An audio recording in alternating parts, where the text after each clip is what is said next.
the rules that we, sorry, I had to turn that on or I would have forgotten. The rules that we played by yesterday was that each speaker has 30 minutes to present, and that we go through the speakers straight. If there's, a few minutes of transition, that's not a problem. But that we would hold discussion for the end. And the discussion filled up all of the scheduled time that we had yesterday, which is wonderful. And so Johan and I thought that we would encourage discussion at the end this time, and that if people wished to stay longer beyond the 2.5 hours, that we would welcome that, but that it would be a continuation of discussion and more informal and more social. So I personally, at what will for me be 1:30, but it will be 18:30 for some of you, and I'm going to 6:30 for some of us, 7:30 for Peter, I think. And Wa'il, Ali Hussein, I think it's probably much later, right? It will be like 9:30 or 10:30, something like this, right? Where is he now? Haifa? Wala Birzeit? No, I'm in Haifa basically, and it is now it is 6 p.m. So at 8:30. Yes. So 2 hours. Okay. The formal. All right, يلا يا جماعة خلينا نحكي ولا بعد. تفضل. نتبادل سواليف الحديث ها يلا كلنا نفهم العربية ونتحدث العربية. إذن سأبدأ الجلسة بالعربية وسأدير النقاش بالإنجليزية تسهيلا للجميع. مرحبا بكم في اليوم الثاني من ندوة حرب البسوس، ولدينا جلسة تتكون من 3 مداخلات. سأعرف بالجلسة، وعنوان الجلسة اليوم بالإنجليزية Epic Values of War and Peace in سيرة al-Zīr سالم. لدينا 3 مداخلات، لكل مداخلة نصف ساعة. سنبدأ بدكتور بيتر ويب بجامعة لايدن، وعنوان المداخلة Kulayb before Basūs a Nascent Statesman. قبل أن أعطيه الكلمة فقط تنبيه للجميع أننا سنستمع إلى كل المداخلات ونجمع الأسئلة حتى بعد المداخلة الثالثة، ونتناقش جميعا ونتحاول. يلا يا بيتر تفضل، الكلمة لك. شكرا لك. Okay, I will try to share my screen, and hopefully with the suspenseful music playing, you can now see it all. Yes, some thumbs up. Excellent. Okay, good. So thank you very much, Johan, Clarissa, for the kind invitation. I'm very grateful to be here and very excited to be talking about topics that are very close to lots of areas of my research. And so I'd like to give some ideas about Kulayb, particularly looking at this one figure in the Harb al Basus Sīrat, or actually sort of the history behind him as well. So to start, Kulayb, we all know Kulayb, not a problem. His real name apparently was Wa'il ibn Rabi'a ibn Sinan. And from the perspective of the Sīrat Sha'biyya, the Zīr Sālim, he is the fellow who in the beginning defeats the bad king Tubba and becomes ruler of Qais. And then sort of rather swiftly thereafterwards, he sort of ends up being killed and sort of opening up the proper Sīrat.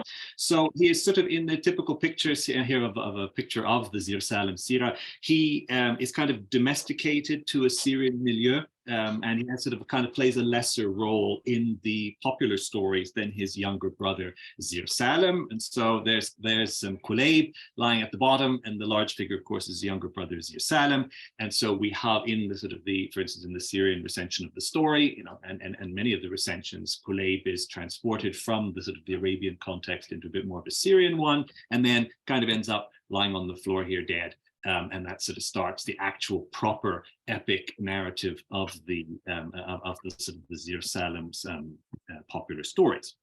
Okay, but in my presentation, I will take us a little bit in a different direction and shift from sort of the Sīrat Sha'biyya and into sort of different texts of a different register of Arabic literature. And particularly, I'm interested in adab texts from sort of the 8th and 9th centuries CE.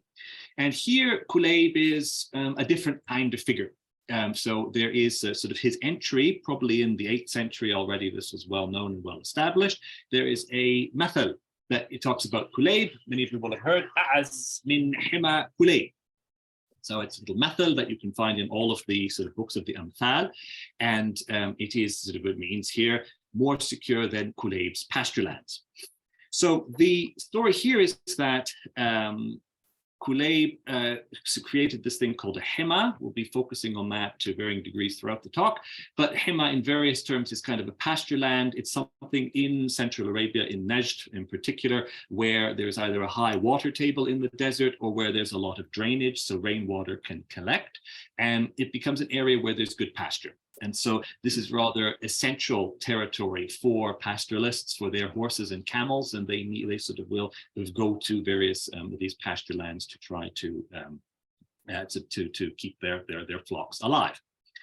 So the sort of figure of Kulayb in this sort of early layer of Arabic literature, literary works of the 8th and 9th centuries is focused very much around this idea of how aziz his hima was, right? How strong it was and how he protected it. And in fact, that is, of course, the origin of the Basūs war story. Somebody, even his brother-in-law's, the camel under his brother-in-law's protection, strayed onto his territory and he got very offended and killed it. Or injured it, depending on the narration.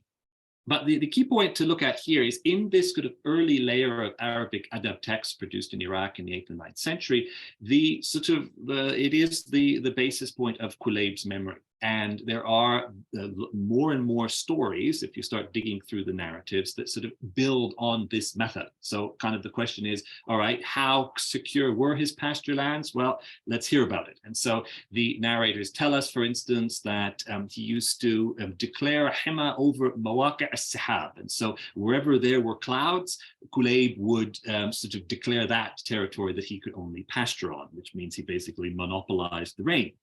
And then there we can see this kind of the tip of the iceberg of what must have been quite a large number of illustrative stories to explain and to explore kind of how much Kulayb was intending on defending his land. So just to give a couple of examples.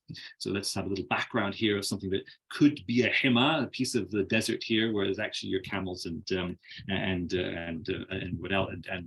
camels and horses could graze, and then sort of stories about Kulayb. So for instance, Kulayb would announce the wild beasts of such and such a place are under my protection, and that would mean no one could disturb them, and wherever Kulayb was watering his camels, no one else could approach the water, none were allowed to light a campfire near his, and none could either sit or speak at Kulayb's assembly without permission. So the sort of monopolizing of land and asserting authority over that is connected to a general concept of Kulayb's great authority. This is from the Kitab al-Adhani, and it is these stories are repeated quite a lot.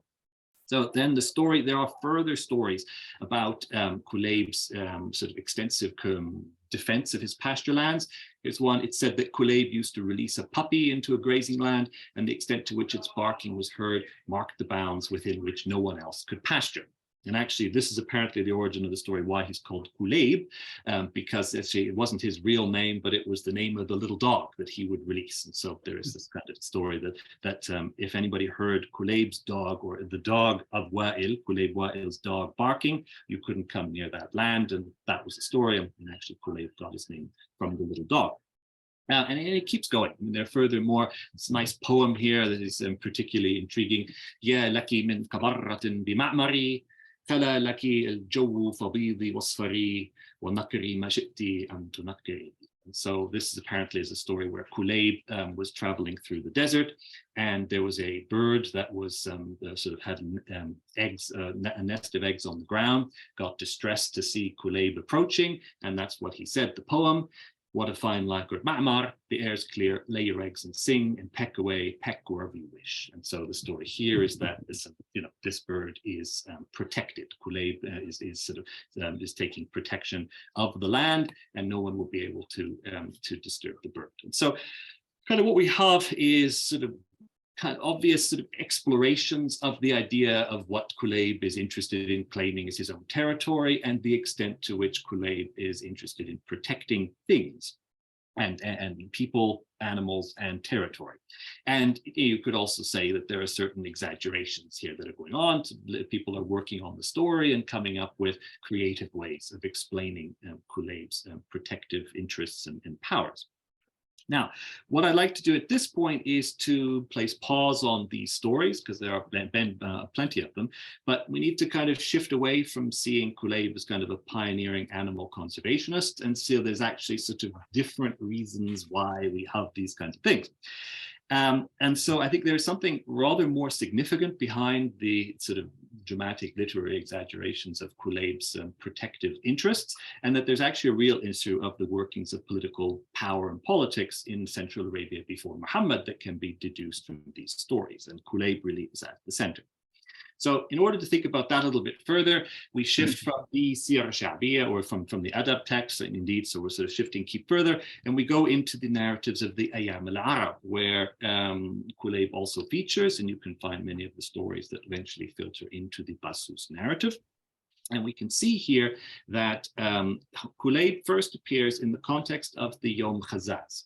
And so this is a battle fought between a South Arabian group of the Madhij and a bunch of Northern Arabians. The battle is apparently a very big one. It's memorialized in various different places in the Ayyam al-Arab tradition and cited in various other places. So it seems to be a rather significant battle. And in this battle, Kulayb is ascribed leadership of Ma'ad. Ma'ad is a term that sort of went out of fashion, as I've sort of explored in various other works, kind of term that goes roughly out of fashion in the 8th and 9th centuries. But in the time of sort of Kulayb in 6th century Central Arabia, it's my view, and I think it's well demonstrated in poetry, that this is kind of the largest ethnic group that people are working with in Central Arabia at that time. Ma'ad is kind of the very large number of Central Arabians, and Kulayb is associated with the leader of Ma'ad, which for us might not sound like such a big deal from our perspective, but from the perspective of 7th century text and 6th century context, it's he's kind of the biggest, the head man everywhere in Central Arabia. So there is some great significance to Kulayb as emerging from this battle of Khazaz. And so then he's known as the sort of Malik al-Mutawwaj. He's known as sort of the king that is crowned. This is also a rather significant title that's associated with Kulayb. And also it is one that is associated with really the major players of pre-Islamic Arabian history, the Ghassanids, the Lakhmids, and some people from Kinda as well. And so if we sort of, these ingredients show that the Kulayb in the Ayyam al-Arab stories is somebody who is a serious political figure that needs to be taken as such. And then if we think about sort of what happens in the narratives, well, the situation is that once Kulayb gets this power after the Battle of Khazaz, and after he's recognized with this leadership of Ma'ad and is associated with this sort of crown status, then the stories emerge that that's when he started declaring these sort of the hima, these ahma around Central Arabia. And so then I think the next slide here, yes, and so it goes back to then the idea a'az min hima Kulayb. I hear this hima and ahma. Now, I want to focus a little bit more on the institution and what these things mean. They are quite close in meaning to the concept of sort of haram. It's a territory that is sacrosanct. It's sort of it's not just a land where there is pasture, but it's also sort of a pasture land preserve, kind of a reservation of pasture land. And it's the person who declares it, says that nobody else can come and use this pasture land. And so it is quite a sort of an assertion of authority over good countryside. Now, if we think, stepping back and think sort of realistically about sort of what might this hima sort of have, what effects might it have, and why do these words proliferate in texts about pre-Islamic Arabia, we think that if we think sort of from the perspective of political power, that the groups that were powerful in Central Arabia at this time were militarized nomadic peoples. Okay? They were people, they were not people from cities, they were not people with controlling countryside, but they were armed people who were mobile. However, and from the perspective of a king or somebody who wanted to assert authority in Central Arabia, these are people that are rather difficult to control, right? You can't go and take over towns, or you can't go and take over their agricultural land because they have neither. And so the traditional ways of making an empire are not really going to work in a Central Arabian context in the 6th century AD, when political power vests in people on camelback and horseback with weapons that are mobile. And so what's interesting is the sort of the other side of that reality of the sort of Arabian power structures of the 7th century is that the groups who constitute power are in fact, however, 100% reliant on pasture land, because all of their military strength comes from the fact that they can get warriors on horseback. But their environment is not like Mongolia or Central Asia, where there's plenty of grass, and so these people can sort of go around all the time. You need to have control of the pasture lands, and those pasture lands are actually quite limited.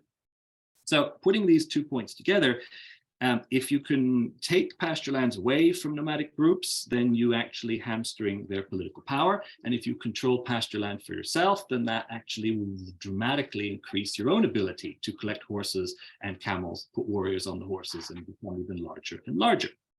And so the Hima are kind of extremely effective devices to articulate political power and to try to control and destabilize other nomadic pastoralist groups in the Arabian context.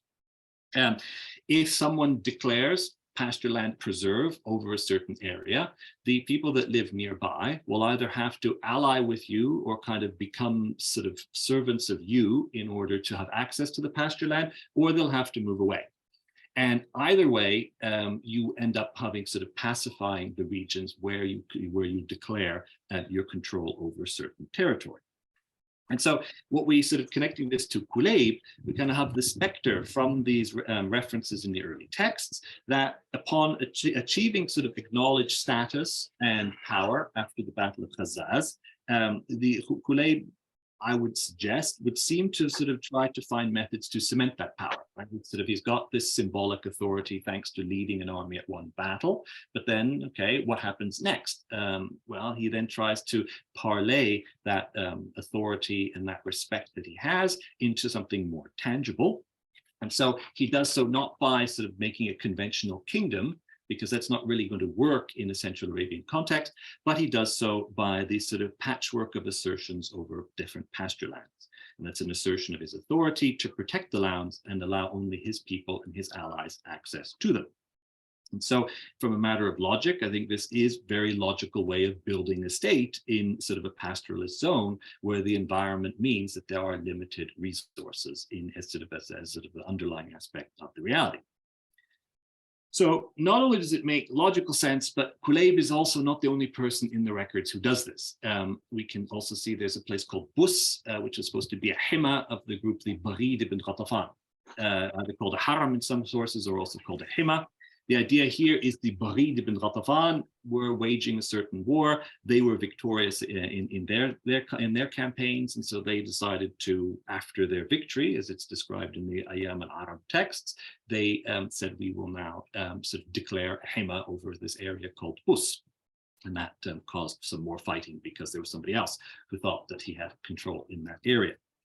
And so there are scattered references, limited but scattered references in the accounts of the pre-Islamic Ayyam al-Arab that show that sort of leaders who won military battles were interested in carving out some territory in the form of hima afterwards.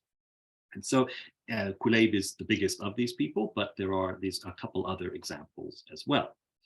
But what I think is most salient is if we skip ahead a little bit from the 6th century to the 7th century, right? This was a period where there was a new power in Central Arabia, i.e. the early caliphate, right? A rather big one. And we have more copious records of what the early caliphate was trying to do as it tried to establish itself through Arabia, both during the lifetime of the Prophet Muhammad and also in the first generation after him or so. And what I find rather intriguing and very noteworthy is that the establishment of Hima was also something that the early caliphate did. So in the lifetime of the Prophet, there is certain assertions that he established the Hima at-Darriya, which apparently is the best pasture land in Najd, also in Naqi', in sort of the area between Najd and Hijaz, and also near Najd and Hijaz, al-Rabada. It may be that the Rabada became a Hima in the very early caliphate under Abu Bakr or Umar, or under Muhammad. If you want more information about these, Samhudi's al-Wafa, the Akhbar Dar al-Mustafa is a good text that he talks quite a lot about the various Ahma in and around Medina into Najd. So what's kind of interesting is that although it's not the most famous part of the Islamic conquests and this expansion of the Islamic State, you can see the creation of these Ahma, same word that is associated with Kulayb, mark the spread of the caliphate into the pastoralist zones in Najd. Of course, then when they go on into Syria and Iraq, they set up the al-Zir, okay, and that's totally different because you're in places that have countrysides. But here, if you're trying to control the pastoralists, they seem to be using this method as well. And these Ahma were actually really important for the early caliphate because firstly, as they had big armies, they needed pasture grounds for their horses and their camels. And also remember, when they were taking places over, they taxed the locals. And so the locals paid tax in camels and in livestock. And so the Ahma were even more important because the tax revenue needed to be kept alive. Okay? There's no point in taking all these camels as tax, and then the camels starve and die, and that's your annual revenue has been wasted. And so they needed to expand the Ahma during the early caliphate in order to manage the tax revenues of the pastoralist groups, especially in Najd. And so you could see this is really important. There are plenty of anecdotes about how Abu Bakr, Umar, Uthman, and subsequent caliphs managed these estates or these Ahma.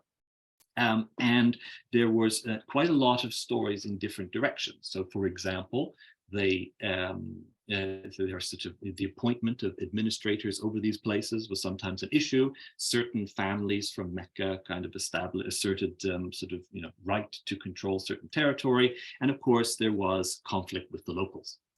Depriving pastoralist groups in Najd of their territory was certainly an assertion of authority by the early caliphate, which also invited tension. And so there are examples of low-level wars and bickering and arguments that appear. And I've talked about these in a different forum. I don't want to talk about early Islamic history here more than I need to. So I will suffice, I think, just with one little poem. This is by Ka'b al-Ashqar. إن كنت تحفظ ما يليك فإنما عمال أرضك بالبلاد ذئاب. So what he's saying here is complaining about the administrators in the Umayyad time. One tries to keep one's own, but the administrators are wolves on your land. Okay, and so there are such a Najdi discontent that is going on, and it's related to the establishment of these territories and these pasture lands, which the Islamic State claimed for itself at the expense of pastoralist groups. And so there are many more details to this, but to use sort of Scott's moral economy language, there was kind of a negotiated balance that was established between the early Islamic State and the Najdi groups to try to reduce the difficulties caused by the arrangement of these Ahma. But for present purposes, I sort of invite us to consider the caliphate's expansion across Arabia as an express continuation of what had been a local form of sort of sovereignty assertion. And that was a form which Kulayb was memorialized as sort of the greatest guy to try to do this in the pre-Islamic times. So Kulayb's legacy, of course, is literary, not political, because his state did not last, right? He tried to do all this stuff after the Battle of Khazaz, but he was killed. And then in the ensuing battles between Taghlib, Bakr, and others, the Taghlib evidently lost. We know that they must have, because they ended up getting moved to northern Iraq. And so the thing is that that there was no sort of continuation or continuity of what Kulayb had tried to establish. And basically his attempts to create these Ahma became the stuff of legend and eventually into popular storytelling. And so sort of the mythos of Kulayb crystallizes around the idea of the Hima, but there is no sort of political legacy. But prior to that literary evolution of all the stories about Kulayb, I think that it's rather clear that Kulayb was involved in a political evolution and in dealing and sort of working with a model that the caliphate would utilize to their manifest advantage some 100 years later. And so Kulayb, I could think of him a bit as a nascent statesman in the early sort of in late pre-Islamic Central Arabia. He sort of behind the altered persona of Kulayb in the mythos of the Harb al Basus, we have a statesman who was experimenting with ways to effectively control pastoralist populations in the Najd. He lacked the means and maybe also lacked the luck and good fortune to make his achievements last any longer than he did. But of course, he was working with a pattern that was then going to be used and much more successfully by a much more longer lasting state, i.e. the early caliphate. I think on that, I think I can end, and hopefully I'm within my time, but I'll stop sharing and we can go on to the next. Thank you very much.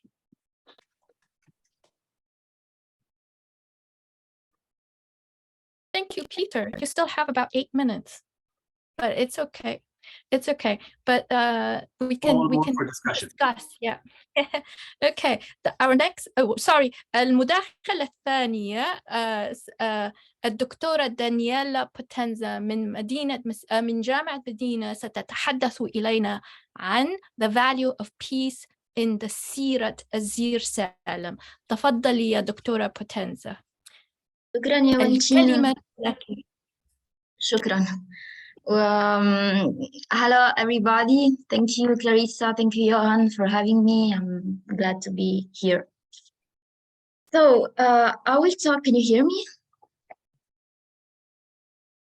And I will. Yes. Have you been made a co-host yet? Can you share? Perfect. Can you see it? Mm-hmm. Yes. Yeah, I'm gonna talk about the value of peace in the Sīrat al-Zīr Sālim, and specifically the text I analyze here is a printed version, the one from al-Jumhuriyya, so the Jumhuriyya edition, printed in the 50s in Egypt and published under the title of قصة al-Zīr Sālim Abu al-Ayla al-Muhalhil. Together with the al-Khusus edition, al-Jumhuriyya is, which is from the same period and slightly different. This text largely reflects the pan-Arab ideology of the 50s, especially in the language that has been modified to meet the standards of modern Standard Arabic. But it also respects the Sīrah as a part of the Arab Turath, the heritage, that must be promoted to affirm a pan-Arab identity. So this edition was printed with the aim of spreading the Sīrah in a time when it was no longer commonly claimed. And I have chosen this specific version of the Sīrah for many reasons. First, because its aim was to be popular and to maintain the memory, to keep a memory of the Sīrah, to preserve it. Therefore, this version does not drastically modify the plot. In other words, because like the other printed editions emerging over several manuscripts, this is the tip of the iceberg of the Sīrat al-Zīr Sālim. I mean, this can be considered as a tip of the iceberg. As a consequence, it was a point of reference for many readers and artists who were inspired by it. And so it can also be considered as a late stage of the Sīrat al-Zīr Sālim. So to trace the innovation made most probably for the first time in this printed version, I compare it to the manuscript studied by Gavier Matar. Using Janet's terms, I refer to al-Jumhuriyya edition as the hypertext, while the manuscript studied by Gavier Matar will be referred as the hypotext. It's Gavier Matar, Marguerite Gavier Matar, who states that this printed version, that the manuscript she studied could be the origin of many printed versions. So Focusing on the first part of the Sīrat al-Zīr Sālim, and especially on some episodes of it that critics have disregarded, I would like to focus on the topic of peace, highlighting how remote are the causes of the war, how happy life is in peacetime, according to the version of Sīrat, as opposed to the pain of life during war, how many mediation efforts are made to avoid the war, and how Kulayb reaches a critical moment where he can no longer tolerate any conciliation. La تصالح. In other terms, I explore the context of Kulayb's order in the printed version of the Sīrat al-Zīr Sālim, in this printed version of the Sīrat al-Zīr Sālim, to highlight that in this text, peace is a precious gift, and the refusal of conciliation comes as the extreme solution, aiming at long-term peace. By peace, I mean a state of calm and serenity, حالة الهدوء والسكينة, the absence of war. So let's start from my first point, the remote causes of the war. According to the Sīrat al-Zīr Sālim, so al-Jumhuriyya edition, the reasons for the Jasad murder of Kulayb are to be found 20 years earlier, when the Yemeni king Tuba invades the territories of the Banu Qais. Tuba kills Rabia and expects to marry Jalila, who is betrothed to Kulayb. Helped by Jalila, his brothers and cousins, Kulayb kills Tuba, and so he avenges his father. Once the usurper is killed, peace comes back for 20 years, until old Su'ad, Tuba's sister, comes to avenge her brother. Pushed by Su'ad, the Jasad kills Kulayb. If Su'ad's fabrications can be justified by the law of vengeance, Tuba is indefensible, as he operates only for his own benefit. First, he is moved by his jealousy, as he asks his vizier if there are kings more powerful than him. And when the vizier answers that Rabia is stronger, he gets angry, collects his huge army, and invades Rabia's kingdom, just to prove that he is strong enough to do that. I mean, according to this version, this is the story. When Rabia and Murra try to curry favor with Tuba by offering him some gifts, the latter refuses, as he wants Rabia to be killed. Indeed, he orders his soldiers to catch Rabia and slaughter him. Not in a duel, but thanks to his soldiers, Tuba defeats the valiant king of the case, also proving to be a coward. In the printed version of the Sīrat, Tuba's arrogance is measureless. He demands to marry Jalila even if she is betrothed to Kulayb, and for that reason, Murra does not agree to his request. He is not even able to understand that Jalila only pretends to seduce him, only to let Kulayb kill him. Indeed, he is often drunk, a condition that is seen as generally negative in the printed edition of the Sīrat. When Tuba recognizes Kulayb, he is terrified. His heart stopped for fear. In a face-to-face confrontation, Tuba cannot succeed, and he begs Kulayb not to kill him. He asks for mercy, but Kulayb answers that he must kill him as he needs to avenge his father. Tuba asks for mercy again in a poem in which he predicts Kai's end.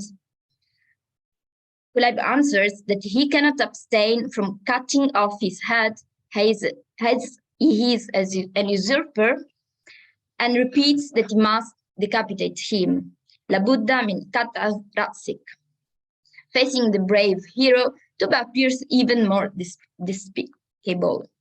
While Kulayb explains to him why he must kill him, and in turn asks Tuba why he had killed his father, Tuba does not answer, but asks for mercy for a third time. Once again, Kulayb's reply is neat. In a climax of clarity, he answers, "I have to kill you, la budda min qatlik," with the edge of the knife so that people can rest from your evil. Then he cuts off his head. The printed version of the Sīrat underlines that Tuba is an anti-hero. He is jealous, coward, ruthless, arrogant, and drunk. Even the people who came with him are happy that he is dead and that now they can serve Kulayb instead. Kulayb explains to a cousin of Tuba who comes to avenge him that he killed Tuba because it was necessary, considering his behavior, as he had warned Tuba himself many times before killing him.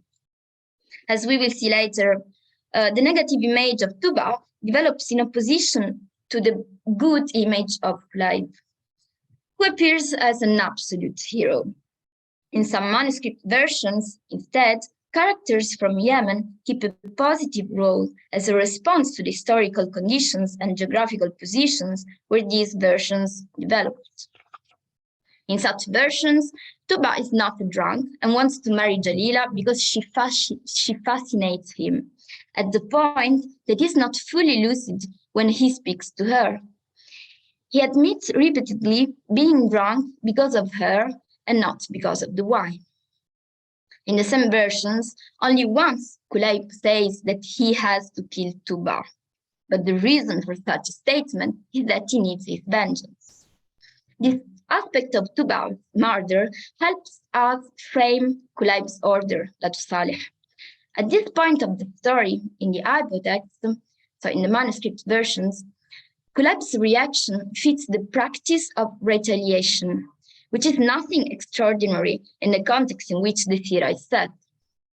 The innovations introduced in the hypertext instead insist on the fact that Kulayb is killing a person who deserves it because of his bad actions and intentions, not just because he has killed and so he must be killed in turn. The hypertext reflects new ideas of justice, of bad and good, where vengeance loses its importance. In the new amended version of the Sīrat, Tuba's murder is even more necessary. I will go fast on the descriptions of happy life in peace. I can give you some examples later if you wish, but as you know, the Sīrat gives little space to descriptions of moments of peace.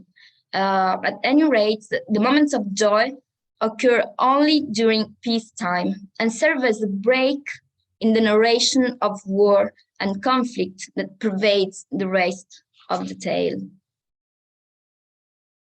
Another important point, according to me, underlying the value of peace in this version is the importance given to mediation. So peace lasts for 20 years until Su'ad, Tuba's sister, comes to avenge her brother. Su'ad is an intricate character. Heartbroken, she goes to the Qais with a psychologically elaborate ruse that will succeed despite her high ambition, that is to drive a wedge through the tribe. Often considered as the negative heroine of the Sīrat, Su'ad embodies the character of the old woman who operates beyond man's control, as she has no sexual or reproductive role. Thus, her power comes from her independence from these obligations. She has also a glorious past as a warrior woman that the Sīrat recounts us through a large digression. So, disguised as a poet, Su'ad approaches Jasaf and asks him to protect her special camel, which releases sweet perfumes, she says. Jasaf believes her and wants to have that animal, so he tells the woman that her camel can pasture freely wherever he wants. Su'ad's servants enter Kulayb's beloved garden with the camel and let the camel damage trees and flowers. The guardian tries to chase it together with the servants who are leading it, but they refuse to leave. So he calls Kulayb. Kulayb arrives with 4 servants and finds the camel and Suad's servants destroying his garden. As the servants run away, he orders the camel to be slaughtered. Suad asks a servant to bring her the camel's skin. Then she calls Jasas, shows him the skin, and tells him that Kulayb has killed her camel, despite the fact that he, Jasas, had promised her protection. And so now he must defend her rights from Kulayb. The story is continued. When the old woman finished her talk, the Jasas considered important this affair, and his mind was stormed by the pride of the Jahiliyyah. So he said to the old woman, go safe, as I know what to do. Proud of her achievements, she went to her tent. So Prince Jasas turned to those princes who were around him and said, "Look what our cousin and brother-in-law did to us. He offended us with this act, and I have to fight him this same day, as either I kill him or I will make a scandal." "Prince," said the noblest man of the clan, "slow down. Maybe he did not recognize the camel. It is wise to send him a message to reproach him and ask him the blood money of the camel. Then wait for his answer, because if he sends the amount and apologizes, it's fine. If he refuses, then you do what you want." The Jasas considered this view to be right. The Jasas had a right. And then we know how the story continues. Suad changed the message and all the fitna continues. So comments and judgment by the narrator are clear. The Jasas amplifies the affair, namely, he does not judge wisely and reacts improperly. The pride from the Jahiliyyah that overwhelms him is an expression that recurs in the printed version of the Sīrat every time a character acts by instinct. And this behavior leads always to bad consequences. Indeed, the older princes contradict Jasas' intention and let him reflect. First, they hypothesize that Kulayb might not have recognized the camel, giving him the benefit of the doubt. Then they suggest retaliation as the last resort. If Kulayb apologizes and offers reparation, Jasas cannot ask for more. Only if Kulayb does not follow the common rules, then Jasas can act differently. Reason, a quality Jasas does not have, but others do have, plays a pivotal role in this short text, since mediation can avoid conflict. The same facts are reported in the hypotext, but the narration is more condensed, and the narrator does not mention at all the bad consequences of the pride of the Jahiliyyah. So Suad finds a way to interfere and tries to ruin their plan. She intercepts the servant transporting the message Jasas has written, gives him food and drink so that he gets drunk and loses his reason. Then she takes the message and replaces it with a message in which Jasas declares his will to kill Kulayb. The first attempt at keeping the peace seems to fail. At this point, Kulayb's wisdom is still more remarkable. Reading Jasas' message, Kulayb initially is very upset and wants to kill the servant. I quote, "But he was a wise man, patient and responsible. So he stops to think a little and realizes that Jasas might have been drunk and not in his right mind, غائب من الصواب, when he wrote the message. A second benefit of the doubt means another attempt at avoiding the conflict. Kulayb tears up the message, orders the servant to be beaten, and tells him to go to his master in peace. Salam. However, when the servant joins Jasas, he tells him that Kulayb has torn up the message, had him beaten up, and adds that he has insulted Jasas. After Jasas hears these words, he gets angry and immediately puts his battle clothes on. He goes to gather an army amongst the men of his tribe, addressing words of encouragement to them.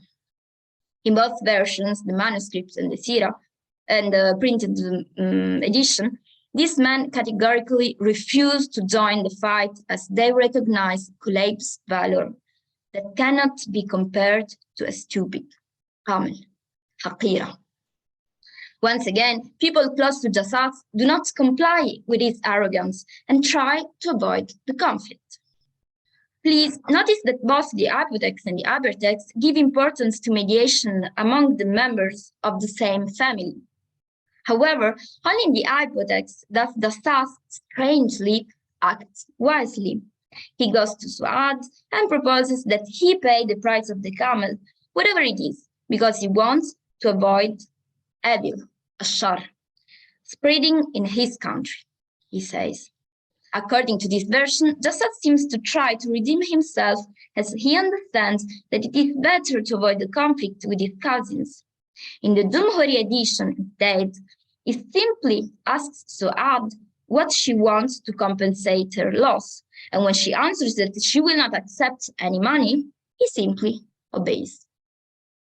In this episode, the hypertext takes the motive of mediation from the hypotext, but exaggerates it, insisting first on the fact that Jasas acts by instinct, while wise men, such as the council and Kulayb, reflect before acting. Eventually, even Jasas admits the importance of avoiding the war. In the light of that, in the hypertext, his future actions can be seen as an obligation he reluctantly has to fulfill in order to keep his word. So, another aspect of this printed version is it's still related to the context in which Kulayb ordered not to conciliate, not to Sālim. In both the hypertext and the hypotext, the cunning Suad declares she will accept one of three things she proposes: having her bag filled with stars, or the skin of her camel put on its corpse and that it walk again. So she wants her dead camel alive, or Kulayb's head. Jasas answers that he cannot satisfy the first two requests, so he will bring Kulayb's head. And he goes straight to Kulayb's palace. Jalil informs Jasas that Kulayb is in the valley to train his foal. Jasas joins Kulayb, who is alone and unarmed. Seeing Jasas, Kulayb asks him why he is fully armed. Jasas lies, answering that he wanted to go hunting. But since he saw him, he wanted to ask him something. Why did he kill the camel of the old poet who was under his protection? What follows, and what you see in the screen, is the last attempt to Kulayb to avoid the conflict. Kulayb hit Jasas on the shoulder to show his sorrow and said, "Oh my God, my cousin, I did not know that this camel belonged to your guest." Then Kulayb reminded Jasas of the lack of manners of the two shepherds and the damage they did to the garden. But despite all that, I will repay her, giving her 400 camels, and if she wants more, I will give more. This cannot be a cause of conflict between us, as we're cousins. Jasas replies that he will repay her, and so he invites Kulayb to fight. Kulayb hits Jasas softly with a palm branch and tells Jasas to hit him back so that the affair is over. But Jasas suffers too much from the pain and cannot even stand up. Kulayb gets down from the fall. Suad's servant, who was there because he was ordered to finish Kulayb and come back with the tissue soaked with Kulayb's blood, arrives and encourages Jasas. Jasas fights back, encourages Jasas to fight back and help him to mount his horse, because he's so weak because Kulayb hit him with the branch. Then Jasas joins Kulayb and calls him. Kulayb thinks that Jasas is going to hit him with the palm branch, so he does not even turn himself. But Jasas strikes him with a spear instead. Kulayb falls to the ground with the spear running through him from back to front. Now Jasas regrets what he has done, hugs his cousin, tells him that he acted without logic, bidun aql, and asks him to be excused. Once again, the motive of instinct emerges as negative force. At first, Kulayb says that this was his destiny and recites a poem in which he says to Jasas that he has been killed by his cousin for a camel. Jasas is frightened and runs away. Suad's servant approaches Kulayb to kill him, but he fears Kulayb's strength. So Kulayb asks him the truth about his murder, and the servant tells him about Suad.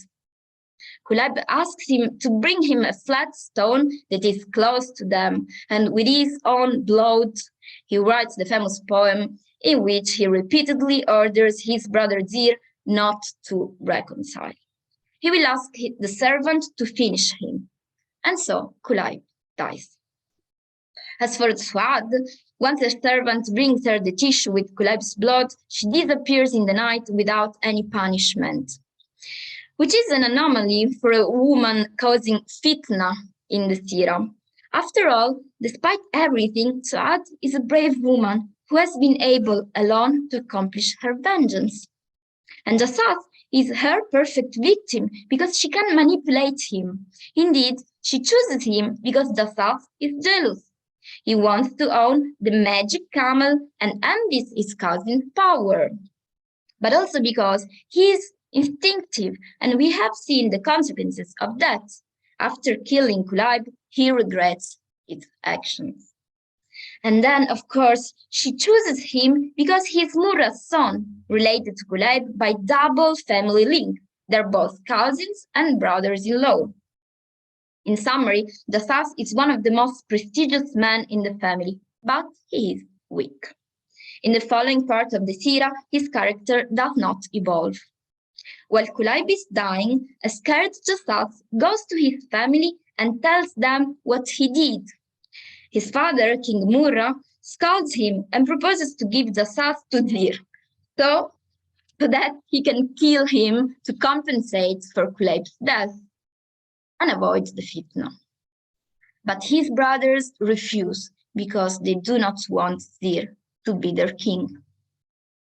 Jasas' inability to do anything right contrasts with his ambition and makes him a ridiculous character. Suffice it to say that when he goes asking for help from a Christian king to fight Zīr, the way he talks and the words he uses only irritate the king, who decides instead to kill Jasas. Jasas is saved by the ready help of his sister Daniela, who manages to calm the king. A coward, instinctive, and jealous man involving his family in a long-lasting war. Jasas is the archetype of the anti-hero and is eventually punished with death. The hypertext as well is neat in the way it depicts Jasas negatively. On the contrary, although he dies and appears only in a short portion of the Sīrat, in the printed version, Kulayb is shown as the positive hero of the Sīrat, and his behavior is considered more respectful than that of the protagonist, Zīr, who is certainly loyal, strong, and brave, but gets drunk, lives with the beasts, does not have a wife, and is said to have sexual relationships with many women. Kulayb instead is a good husband, a good king, and a good brother. He acts according to wisdom and cares for his family and tribe. He does everything possible to avoid the war, but he must face Jasas' instinct and jealousy, fomented and exacerbated by Suad's rules. And so, when Kulayb is going to die at the hands of his cousin and brother-in-law, who has let a stranger manipulate him and break the family's union, Kulayb clearly sees the necessity to fight back. He calls to his brother, asking him not to reconcile. Written in a poem with his own blood, appears as the correct, ultimate reaction of the hero, who uses his last resources to triumph after his death. In this pivotal moment of the story, Kulayb's words are roughly the same in the hypertext and the hypotext. However, in the hypotext, Kulayb does not emerge as the unrevealed hero. In the hypotext, in the manuscript, Zīr is considered a hero who possesses the Bedouin values of force, courage, and honor, and thanks to them, he can let his tribe triumph over the cousins. Such values are mitigated in the hypertext, while Kulayb's anti-Bedouin features are exalted and enhanced. Pronounced in a different context and by a Kulayb with different connotations, his words have different meanings in the hypotext and in the hypertext.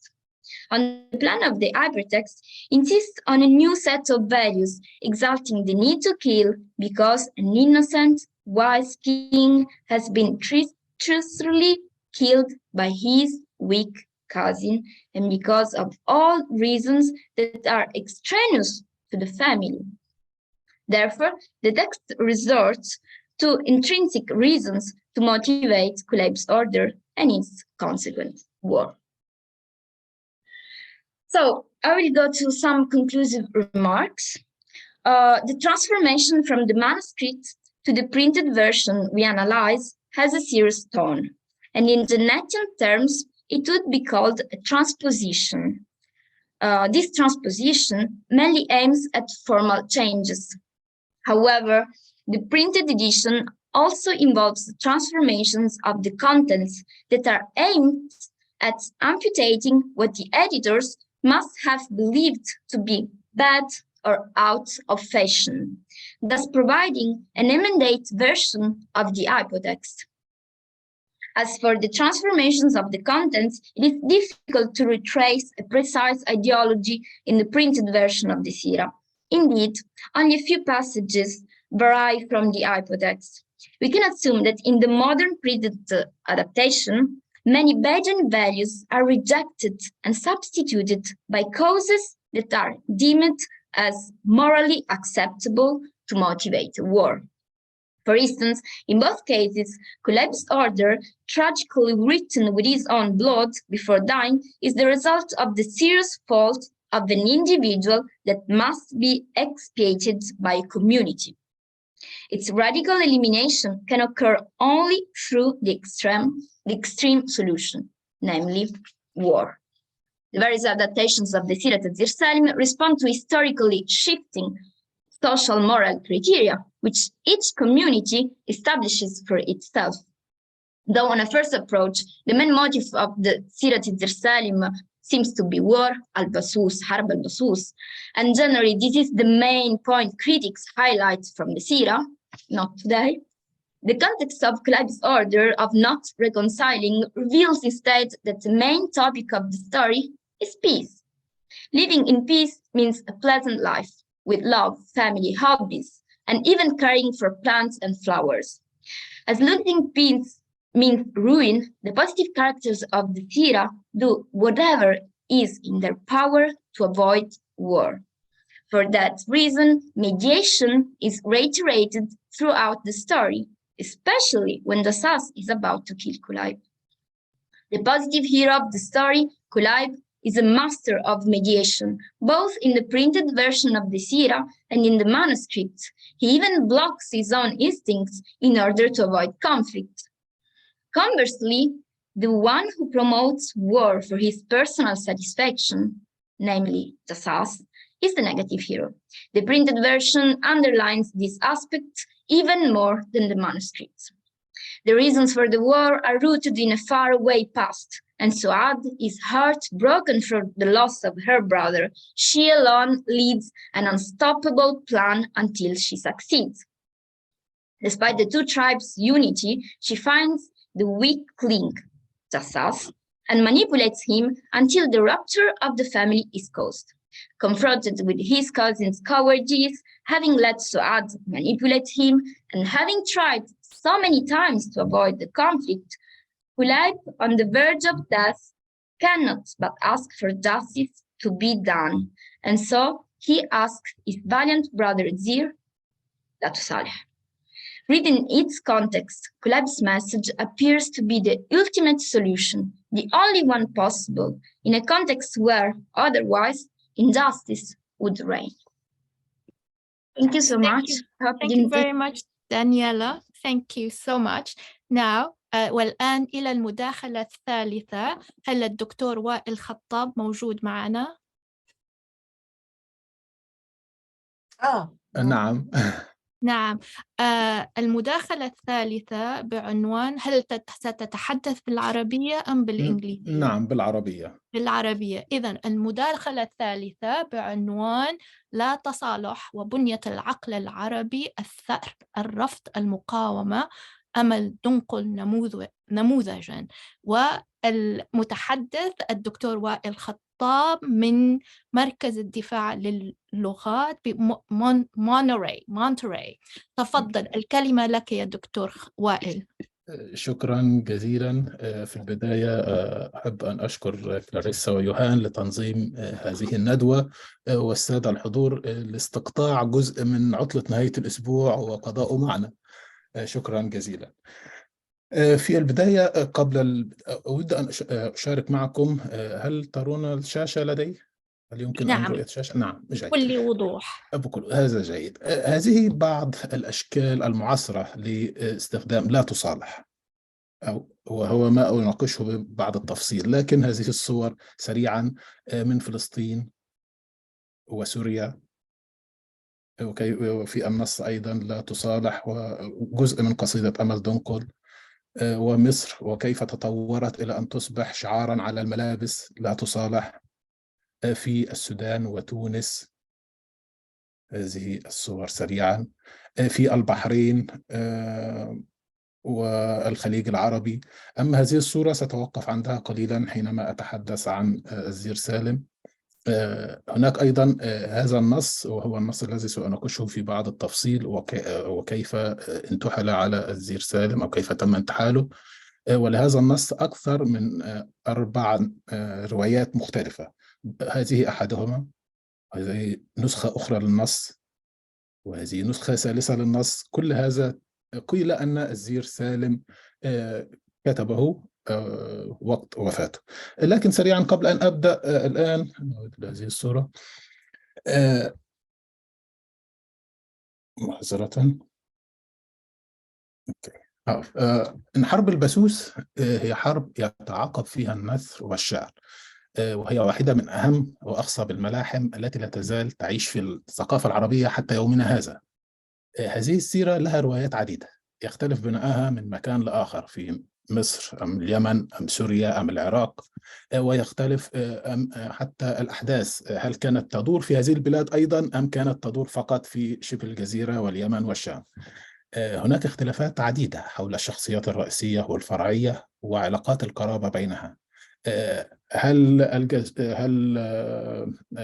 البسوس خالة جساس؟ هل هي أخت التبع؟ لا نعرف. هناك روايات عديدة، كل رواية لها خط مغاير في العلاقات والقرابات. حتى اختلاف حول عدد القتلى. فمثلا الأصفهاني يقول أن هناك عشرات القتلى فقط، بينما في الروايات الشعبية هناك مئات الآلاف من القتلى. فذلك وفقا لمكان السيرة. ولكن ما هي السمات التي أتاحت لهذه السيرة أن تعيش ما يزيد عن 15 يوما حتى يومنا هذا؟ هناك مجموعة من السمات سريعا، هي ليست كل السمات ولكن سأشير إلى بعضها. هذه السيرة تتميز عن غيرها من السيرات العربية بأن الغيبيات والخرافات والخوارق محدودة جدا باستثناءات قليلة، مثل حادثة حليب الأسود وحادث الزير سالم وثأره مع الأسود. لكن الأحداث تتطور وتتشكل وتدور في إطار البشر، فالبطل لا يتميز بقوة خارقة، وإنما يتميز بالتناقض والضعف والخير والشر. فهي سيرة بالمقام الأول أو الغالب هي صراع بشري قام حروب قبلية على الماء والكلأ والأخذ بالثأر. هي أيضا من حيث البنية هي بنية ذات قالب مفتوح تسمح بالتعديل والتغيير والتبديل والإضافة بحسب المكان وزمان الراوي. ثالثا من حيث المرجعية التاريخية أو الإطار الزمني، لا يوجد وقائع أو أحداث متفق عليها بين المصادر التاريخية من جهة والروايات الشعبية من جهة، بل أن الروايات الشعبية تتعدد فيها الروايات وسوف نلقي بعض الضوء عليها، وقد ألقى بعض الزملاء الضوء عليها بالفعل. فباستثناء وقائع قليلة ومحددة فإننا أمام مجموعة من الروايات المختلفة، منها على سبيل المثال أيضا مقتل كليب. كيف قتل كليب؟ في معظم الروايات قتله جساس بن مرة، وفي روايات أخرى طعنه المزدلف بن عمرو، وفي رواية ثالثة قتله عبدا للبسوس. هناك كثير من الاختلافات حول مقتل جساس نفسه. هل جساس قتله الجرو بن كليب؟ أم هل مات خلال محاولة الهرب إلى الشام؟ هناك مقولة أخرى حول الزير، مقولات حول الزير. هل الزير مات نتيجة شرب ماء أسن حينما كان في الأسر؟ أم قتله أحد العبيد؟ أم قتله جساس نفسه بحسب بعض الروايات أن جساس قتل الزير سالم. كذلك أين مات؟ بعض الروايات تذكر أنه مات في نجد، وبعض الروايات الشعبية المصرية تقول أنه مات في صعيد مصر. هناك كثير من التفاصيل التي تجعلنا أمام سيرا كثيرة، وهذه واحدة من المشكلات التي سأتعرض لها. ماذا يجب، كيف الخطوة الأولى في أهمية التعامل مع السيرة بشكل أكاديمي مختلف، أن يقوم فريق من المتخصصين بجمع السيرة مثل ما حدث مع الأوديسا أو بغيرها، لأن للأسف هذه السيرة لم يتم التعامل معها بهذه الكيفية حتى الآن. أيضا مما يلاحظ في الملحمة الشعبية أننا أمام نصين أساسيين، أحدهما رسمي يتتناثر حكاياته وتتناثر أيضا حكايات النص الرسمي في الأدب الشعبي، والآخر نص شعبي فلكلوري عامي يختلف تماما باختلاف اللهجة واختلاف البلد التي تكتب أو تسمع أو فيها السيرة. الاختلافات هي اختلافات في البنية، بنية السيرة ذاتها، اختلافات في القرابة والعلاقات بين القبائل والعشائر، وما يتبع ذلك من علاقات دم ونسب. وهذا يفتح الباب للأسئلة: كيف كانت علاقات القرابة تؤثر في القتل أو الدية؟ هذا أمر مختلف عليه حتى الآن. في السيرة تتبين شخصيات كليب وجساس، فالرواية الكلاسيكية تصور كليب مثلا في هيئة شيخ القبيلة الطاغية المعتدي المغتصب الذي يصادر الماء والكلأ وهما مصدر الحياة في البديل، بينما الرواية الشعبية تصور قائد مغدور سابقا لعصره يحاول تأسيس دولة وفكره يتجاوز فكر القبيلة ويؤسس لدولة جديدة. فإننا أمام شخصيتان مختلفتان تماما لكليب.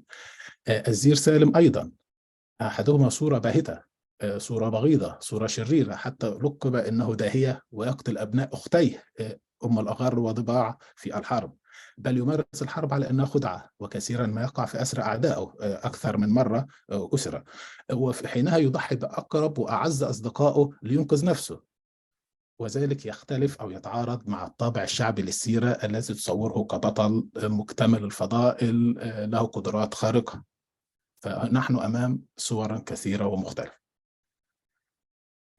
من خلال العادات والتقاليد القبلية يمكن القول أن قتل كليب كان أمرا منطقيا وحتميا ولا مفر منه وفقا لعادات المجتمع القبلي، لأنه بسيطرته على الماء ومنعه الكلأ فهو يمنع مصدر الحياة عمن حوله، إضافة لقتل ناقة البسوس التي احتمت بأبناء عمومته كان لا مفر من الصراع معهم، حيث أن مقام به يتنافى مع مناقب حماية الجار والعزة والكرامة، والتي تعد من أهم خصائص أو خصال القبيلة في حياة الصحراء في هذا الوقت.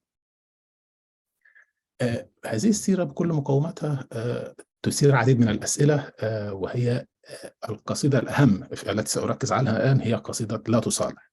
فهل كليب ارتجل هذه القصيدة بالفعل قبل موته؟ إنها مصنوعة ومنسوبة إليه وهي من إضافة الرواة؟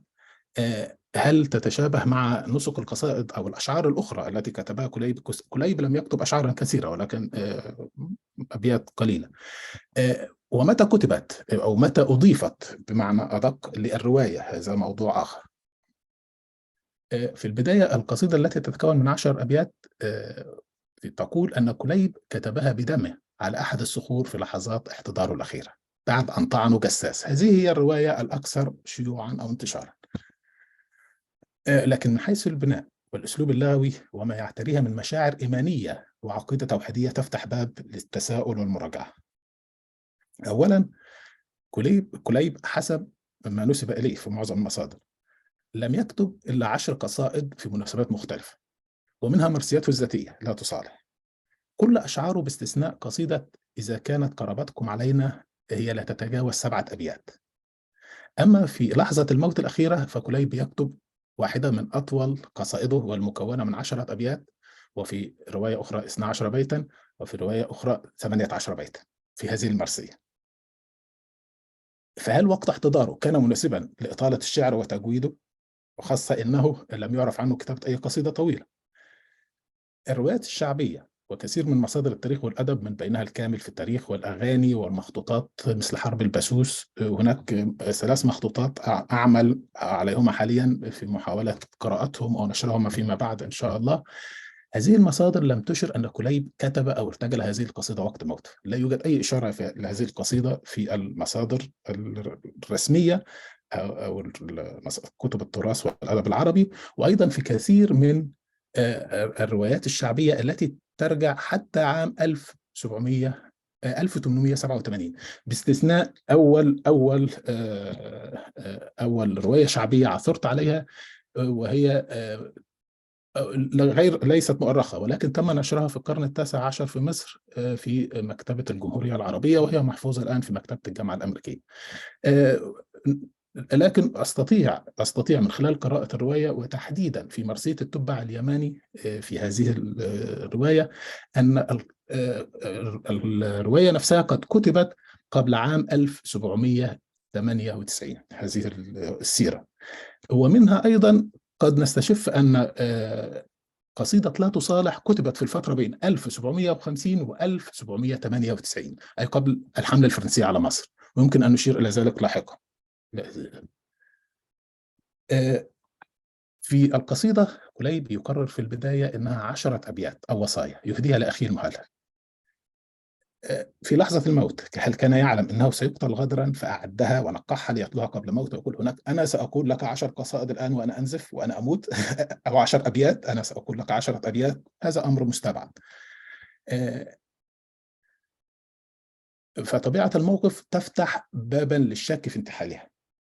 يقول الجاحظ في البيان والتبيين كل شيء للعرب إنما هو بديهة وارتجال كأنه إلهام، بينما تذكر روايات مثل بكر، بعض الروايات الشعبية مثل بكر وتغلب ابني وائل أن جساس هو من أنشد شعرا بعد أن طعن كليب، ويؤكد ذلك ابن الأثير أن جساس بعد أن طعن كليب وقف فوق رأسه وأنشد شعرا، وذكر أيضا أنه طلب من عمرو بن الحارث الذي كان يرافقه أن يضع الأحجار على كليب حتى لا تأكله السباع، أي أنهم تيقنوا من وفاته قبل أن يرحلوا عنه، وهذه الرواية الرسمية. فكل هذا يستبعد أن كليب قد كتب هذه القصيدة أو ذكرها بأي شكل من الأشكال. أيضا القصيدة أو المرثية التي كتبها كليب هي تتشابه من حيث المضمون الإيماني مع مرثية التبع اليماني الإمبراطور المغتال الذي حسب ما تذكر الروايات قتله كليب نفسه. فكلاهما ترك الباب مفتوحا لإضافات الرواه والمنشدين. لكن مرثية كليب جاءت نظم مباشر يمثل الأفكار والميول والأهواء الإسلامية، بل وتتناص مع بعض الآيات القرآنية مباشرة، مثل شهد الله أنه لا إله إلا هو من سورة آل عمران، ولا إله إلا هو رب العرش العظيم من سورة النمل. هذا يتناص تماما مع ما ذكره كليب أو وصى كليب أخيه لكي يأخذ الثأر. أيضا تصر بعض الروايات الشعبية أن كليب كتب هذه الأشعار بدمه على صخرة قريبة منه لحظة موته في وادي الزنائب. وتكررت هذه الفكرة في كثير من الأعمال الفنية والمسرحية والتلفزيونية، بل أن أمل دنقل، وهو ما سأغطيه لاحقا أتحدث عنه لاحقا، يفتتح بها ديوانه، وتم تناقل هذه الفكرة وتداولها دون التمعن كثيرا، حيث أنه من الثابت تاريخيا أن العرب لم يدونوا شعرهم في الجاهلية ولا صدر الإسلام، ولكن اعتمدوا على الذاكرة. التدوين كما نعلم حدث في وقت متأخر من عصر بني أمية، ويذكر ابن خلدون في القرن السابع أن القوم وحتى الأشراف منهم كانوا أميين لا يحسنون الكتابة ولا الحساب. كانت الأمية صفتهم التي امتازوا بها، وأن أكثر البدو حتى على عهده وعهد ابن خلدون لا يكتبون ولا يقرؤون، ومن قرأ منهم أو كتب فيكون خطه قاصر وقراءته غير نافذة، فهم لم يكونوا أهل كتابة. فلو افترضنا جدلا أن كتيب كان يعرف الكتابة، فكم من الدم الذي ينزفه يحتاج لكي يكتب بكف يده على الصخرة كما تصور الروايات الشعبية هذه القصيدة التي تتكون من 10 أبيات أو 18 بيتا. هذا أمر غير منطقي على الإطلاق. خامسا، قضية الانتحال في الشعر الجاهلي تفترض علينا الحذر والاحتراس عند تناول هذه الأبيات، وما أكثر ما قيل من تزييف أخبار وأشعار العديد من الشعراء، ومنهم على سبيل المثال امرؤ القيس. وامرؤ القيس بحسب بعض الروايات هو ابن فاطمة أخت كليب، وطه حسين رد شعره كله أو حاول رد شعر امرؤ القيس كله باعتباره منتحلا.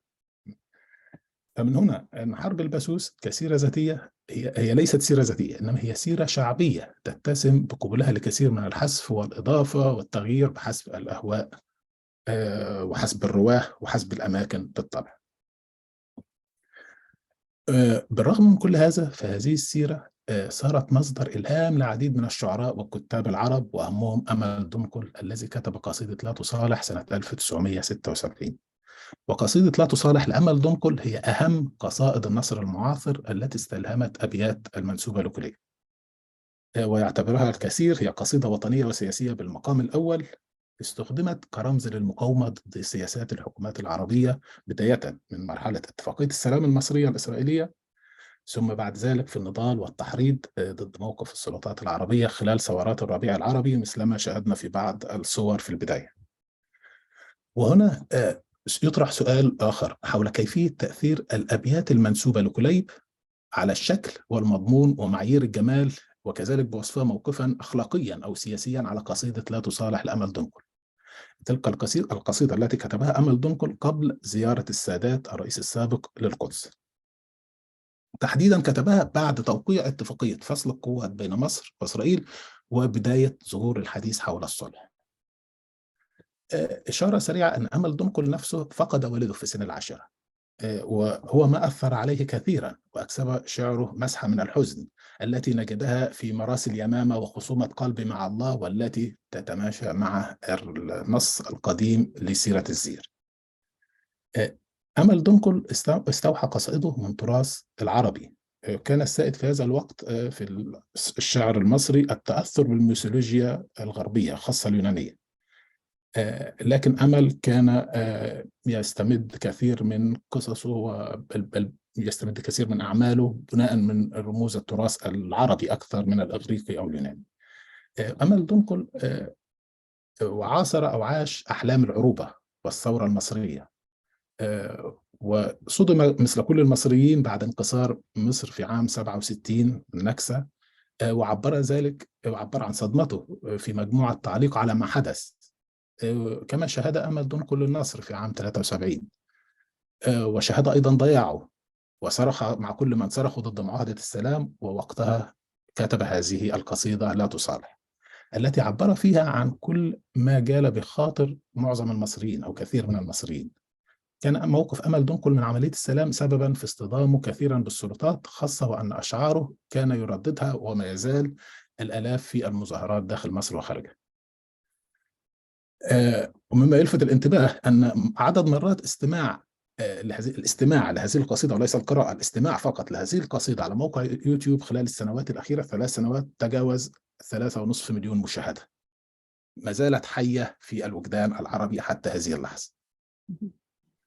أولا هذه القصيدة هي نص متخيل على لسان كليب ينادي فيه أخاه الزير سالم أيضا من حيث الشكل.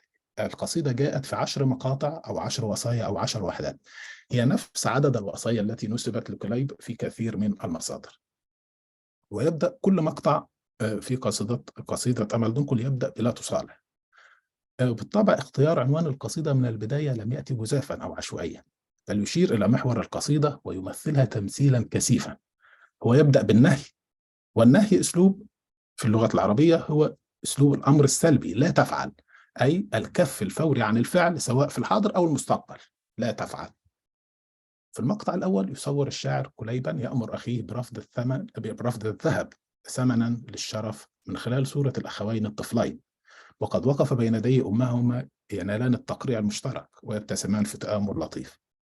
ثم في المقطع الثاني يأمره برفض قبول الدية، بينما في المقطع الثالث يأمره بتذكر آلام ابنة أخيه اليمامة في مواجهة الدعاوى الإنسانية، وهكذا في صور متتالية ومعبرة حتى المقطع العاشر الذي يكرر فيه لا تصالح لا تصالح. أول شيء يمكن للقارئ أن يلاحظه في قصيدة أمل دنقل أن المعاني فيها واضحة وبسيطة بدون تكلف. لا تصالح ولو منحوك الذهب، أترى حين أفقأ عينيك ثم أثبت جوهرتين مكانهما، هل ترى؟ هي أشياء لا تشترى. كذلك هنا يستعمل الشاعر بعض المعاني والمفردات نفسها الواردة في نص السيرة الشعبية، مثل لفظة لا تصالح فقد تكررت في نص أمل دنقل 20 مرة، وكانت بمثابة البؤرة التي تنجذب نحوها جميع المعاني والصور.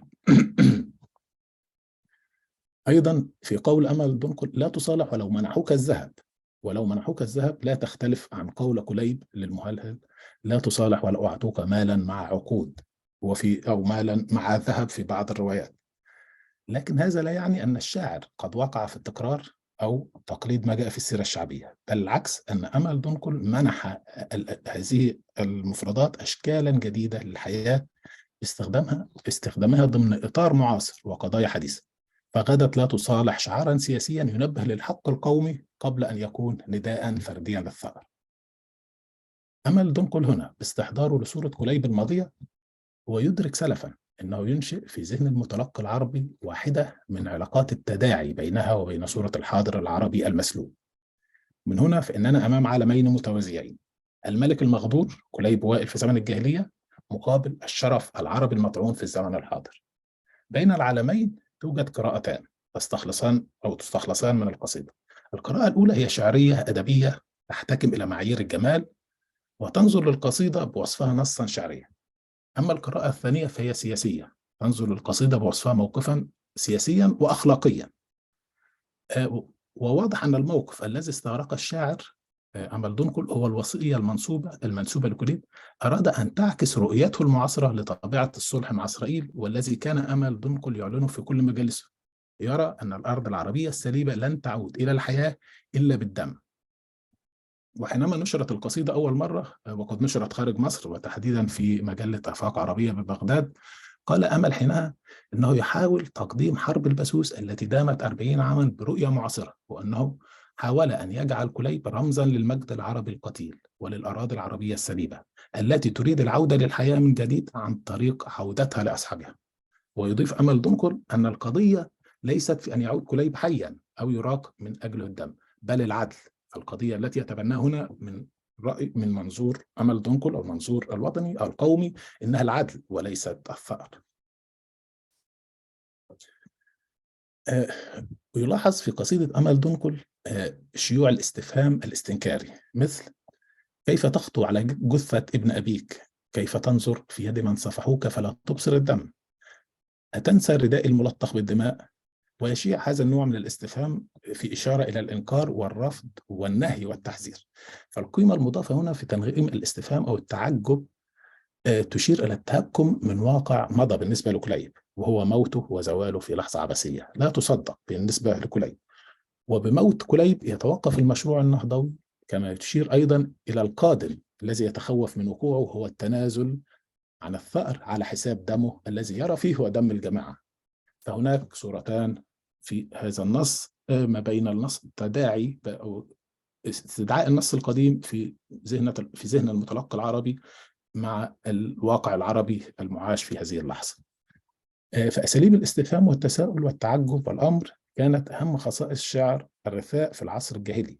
أمل دنقل استخدمها من جديد ليؤكد رفضه مصالحة العدو، ليس فقط ليؤكد رفضه بل أيضا من خلال صيغة الاستفهام فهو يشرك القارئ في الإجابة والوصول إلى نفس الحالة. فاللغة الشعرية هنا لعبت دورا كبيرا في ترسيخ هذه الوظيفة التأثيرية التي يتبناها الشاعر. فالمصالحة في النص أصبحت مشحونة بدلالة الخيانة لا يقبل بها إلا كل متواطئ مع العدو. البهجة المستعارة تحيل إلى النفاق والمكر. السهم أصبح يمثل الجبن والخسة، بينما كلمة الخلف تحيل إلى الخيانة والغدر. فاللغة إذا تتدفق بدلالات إيحائية عميقة تتجاوز حدود المعجم لترتبط بالدفقة الشعورية وما تحمله من انفعالات ودلالات جديدة. يلاحظ أيضا في القصيدة أنها تغادر الأنماط التقليدية للشعر العربي من وصف وهجر وفخر إلى آخره، لكن إلى نمط أكثر احتفاء بالعقل. يستخدم الخطاب الإشهاري فيها ليس تعبيرا فقط عن مشاعره، وإنما إلى الإقناع بالمقام الأول. فهو يحاول إقناع القارئ وإشراكه معه في بناء النص، ويبتعد عن العفوية لصالح القصدية يسوق لفكرته من خلال طرح الأسئلة القصيرة المتلاحقة ذات الإجابات المحددة سلفا، نعم أو لا، هل تنسى، هل تتذكر، هل تصالح. هي أسئلة يجب أن أنا كمتلقي أن أجيب عليها. هو أيضا يستخدم فيها ضمير المخاطب ليخلق مساحة تضامن مع المتلقي، فهو يضع المتلقي في مرتبة النظير له. فالمتلقي أو القارئ هو طرف دائم في كل الصور التي تتبناها القصيدة. أترى حين أفقع عينيك، أفقع عينيك أنت ليس عيني أخيك، أبيك، أخيك، هي تتكرر كما أن الحديث للقارئ وليس الحديث عن كليب أو الثأر أو فلسطين، ولكن أنت. في هذا النص يتم إزاحة صورة القارئ أو المتلقي باعتباره مشاهدا يتلقى بصورة جاهزة للأوصاف والمشاعر والأحداث وما يخبر به الشاعر لصالح قارئ فاعل، قارئ مشارك في بناء النص وعليه اتخاذ موقف وليس التلقي السلبي. معذرة. يستخدم الشاعر أيضا الصور السريعة المكثفة بكل ظلالها وتفاصيلها وما يرافقها من دفقات شعورية عميقة. كل شيء يتحطم في لحظة عابرة: الصبا، بهجة الأهل، صوت الحصان، التعرف بالضيوف، الصلاة لكي ينزل المطر الموسمي، مراوغة القلب حين يرى طائر الموت. كلها صور قصيرة ومكثفة جدا، ولكن تأخذنا من عالم إلى آخر، من مكان إلى آخر، من لحظة إلى أخرى، من السعادة إلى الحزن في ثواني قليلة. كما يستخدم أيضا الشاعر أمل دنقل الاستعارة أحيانا، مثلما في استخدامه للعش بدلا من البيت حينما يتكلم عن اليمامة ابنة كليب. اليمامة كطائر وليست اليمامة ابنة كليب. اليمامة كطائر بريء احترق عشه ويجلس فوق الرماد، مما يخلق حالة إنسانية من التعاطف بين اليمامة الطائر واليمامة الطفلة ومآل حالها. يشيع أيضا استخدام فعل المضارع في القصيدة، واستخدام الفعل المضارع هنا يعطي إحساس بأن الحدث ما يزال قيد الوقوع، نحن في نفس اللحظة، في نفس الحالة، في نفس حالة الثأر التي لا تنتهي وعلينا أن نستمر فيها. إنها ليست حدثا ماضيا، إنها حدث حاضر. وهذه أحد سمات النص الذي استخدمها أمل دنقل. أيضا من حيث البناء التركيبي لقصيدة أمل دنقل، هو يستخدم أحيانا التقديم والتأخير، وتضمن النص جملا عديدة، مثلا على سبيل المثال قول الشاعر: ذكريات الطفولة بين أخيك وبينك. فهو يقدم أخيك، كان الأولى أن يقول ذكريات الطفولة بينك وبين أخيك، ولكن هو يقول بين أخيك وبينك. فهو يقدم أخيك ليجعله حاضرا. المخدور الذي قتل الذي يجب أن تأخذ بثأره هو الأول، فهو يمثل القضية الذي يجب أن تكون مقدمة على الذات. يؤكد هذه الفكرة أحيانا باستبدال ضمير الغائب بضمير المخاطب، ولا تقتسم مع من قتلوك الطعام بدلا من قتل أخوك. لا يقول بدل لا تقتسم مع من قتلوا أخيك الطعام، لكن لا تقتسم مع من قتلوك. وبالأساس هذه القصيدة هي موجهة إلى المهلهل لكي يأخذ بثأر أخيه، ولكنه لا يتحدث للمهلهل، هو يتحدث من قتلوك أنت وليس قتلوا أخيك كليب. أيضا يستخدم الشاعر أسلوب النفي، خاصة في المقطعين 7 و8 من القصيدة. والنفي هنا يتمحور حول نفي أي مسوغات للقتل، ولأن ليس هناك أي مبررات مقبولة لقتل كليب. وفي حينما يتحدث عن ذلك أن ليس هناك أي مسوغات مقبولة عن قتل كليب، وأيضا يمثل انسجاما بين قضية الشاعر أمل دنقل وفلسطين والحق والأرض، أن ليس هناك أي مسوغات مقبولة في هذه القضية. حينما يقول وائل 3 more minutes. Okay. أوكي. طيب. لم أكن غازيا، لم أكن أتسلل قرب مضاربهم، لم أمد يدا لثمار الكروم، أرض بساتينهم لم أطأ. هذا هو يستدعي القضية الفلسطينية من منظور عربي من خلال البساتين والكروم وهكذا.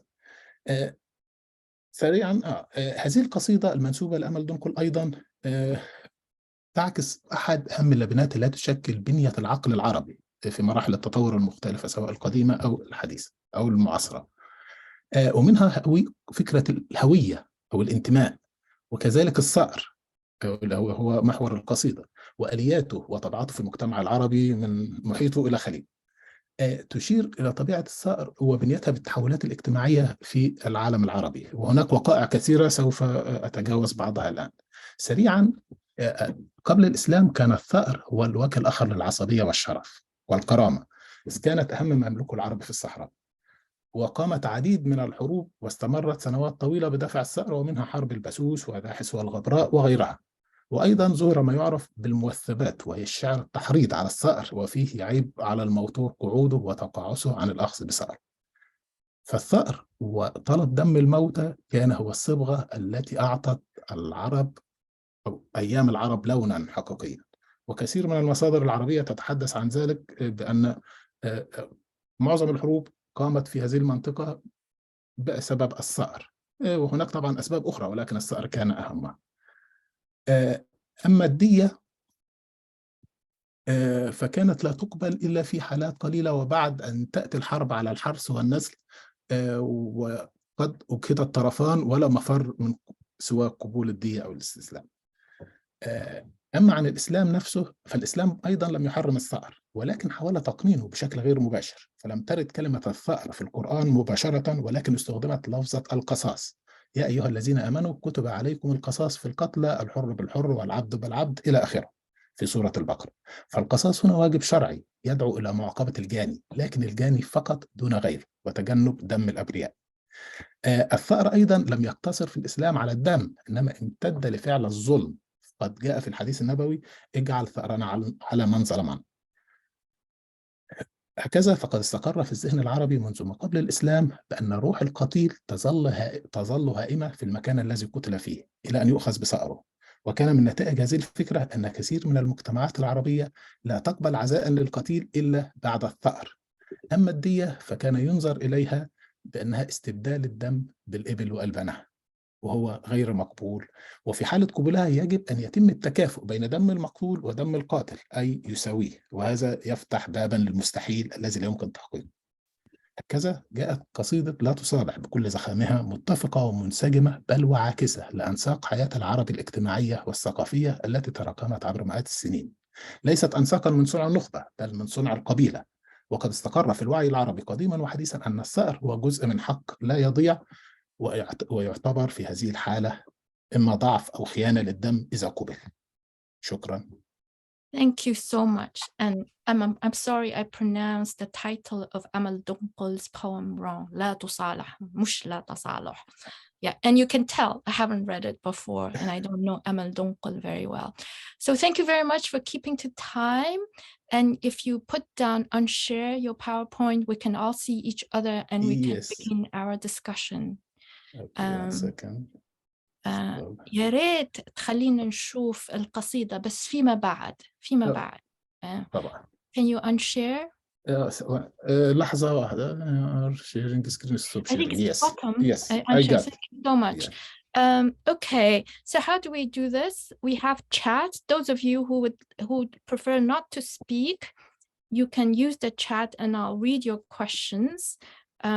And those of you who would like to ask questions, please put your hand up and I'll call on you. So let me start by asking. Clarissa has urgent questions, right? So shall we go with you first? Go, Clarissa. Oh, I would be very happy if you wanted to, if you had remarks, but I'm ready with questions for our colleagues. Remarks, not really, but I have tons of questions, but my remarks usually come in the form of questions. And I wonder whether you want to start and I come in after you. And those of you who have urgent questions, by all means, please go ahead. Otherwise, Clarissa, since you organize the sort of the symposium, shall we go with you first and then I'll come in. I'll figure out something. Yeah. Thank you. Maybe I'm going to do this backwards. Thank you all three of you so much. And thank you, Wen-chin, for chairing. This has been a very interesting day for me. I wanted to ask Wائل, you made a point that there have been two approaches to the poetry. And this is something that I have found very much present in the field. In other words, in the field of Arabic literature, there has been the elevation of the poetic and literary reading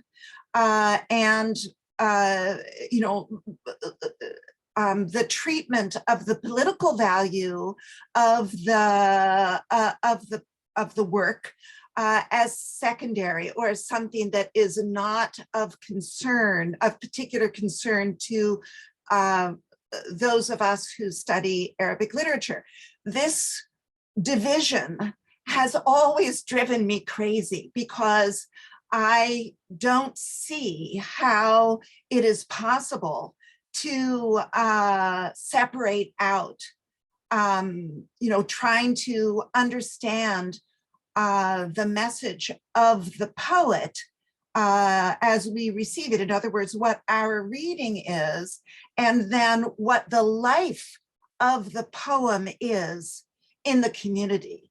I mean, I don't see how you can separate those things out. And so I'm hoping that there is room for a third manner of reading poetry or of reading literary texts that allows us to appreciate all aspects. And that's why, I mean, in many ways, the whole of this symposium is looking at these literatures of Harb al Basus and al-Zīr Sālim, and trying to understand, what do these texts say to us? What do they tell us about the people who composed them or recited them? But also, what is the life of this literature, and what is the power of individual pieces, but also the whole of the constellation of literature that has grown up, that is new for every generation. What is that power, and where does it come from, and how are new generations deploying that? Okay, so that was my comment or question. I'm not sure it's a question, but I think it's in there, a question for Wائل. Now, my question for Daniela, I have to go back and look at my notes. So maybe sort of like Clarissa. Oh, yeah, let me sort of, while you sort of like formulate your question, maybe this is, and sort of, I love your question, that this is, it's maybe I can come in and start to frame the kind of ideas that I have for discussion. And so I was here yesterday, so I'm here today, and I wish Alexander Key were here. I think there would have been a really interesting conversation between Wائل and Alexander. But we started yesterday thinking about a number of questions that we can use to sort of frame the kind of discussions that we might want to have, the dialogues that we might want to have. And I think sort of like, and one of them is text, language, and identity. But today we seem to be sort of adding more question to these. And I love the way, Clarissa, you and Johan have organized the papers, because I think they sort of fit into each other and speak to each other other, and today is echoing what we heard yesterday, but also the three pieces speak to each other. And I can sum up by thinking of three temporalities that we've had, right? And interest in different periods. If we start with Peter, he seems to be more interested in early Islamic statecraft. And can we say this is the Umayyad period or the Abbasid period, right? So this is what we're thinking of. And the other one, sort of like Daniela's paper, is more interested probably in early 20th century and the ways in which, right, the manuscript, the text of Sīrat, al-Zīr Sālim is used to construct a certain type of modern identity, right? So this is much more, and to think of like, and I'll come to that in a bit. And once we come to Wa'il's paper is really, you know, he's using a very contemporary, let's say contemporary, and Dunqul is not 100% contemporary, not 21st century, but what we see is really reconstruction of the myth. Let's call Harb al Basus is a myth, and all these characters are myth. And when I think of myth, I'm thinking of conceptual category or structure of language, right? You know, nobody knows what Kulayb, who Kulayb was, what he looked like, what he was like. I mean, we cannot reconstruct it. We have notions of this character through the text that we're reading, and our texts come from multiple temporalities and multiple geographies. Let's put it this way, right? So this is, we have these. So once we put these things together, we can begin to think about, right, how we are reading these texts, right? What kind of methods we are using to read these texts, and the kind of positions and perspectives that we adopt, right, to read these texts and make these texts or these stories, these myths speak to us. So I'm going to come to sort of like questions to all of you while Clarissa, you formulate your question, is really, so Wa'il, for example, you're reading Dunqul's poem, right?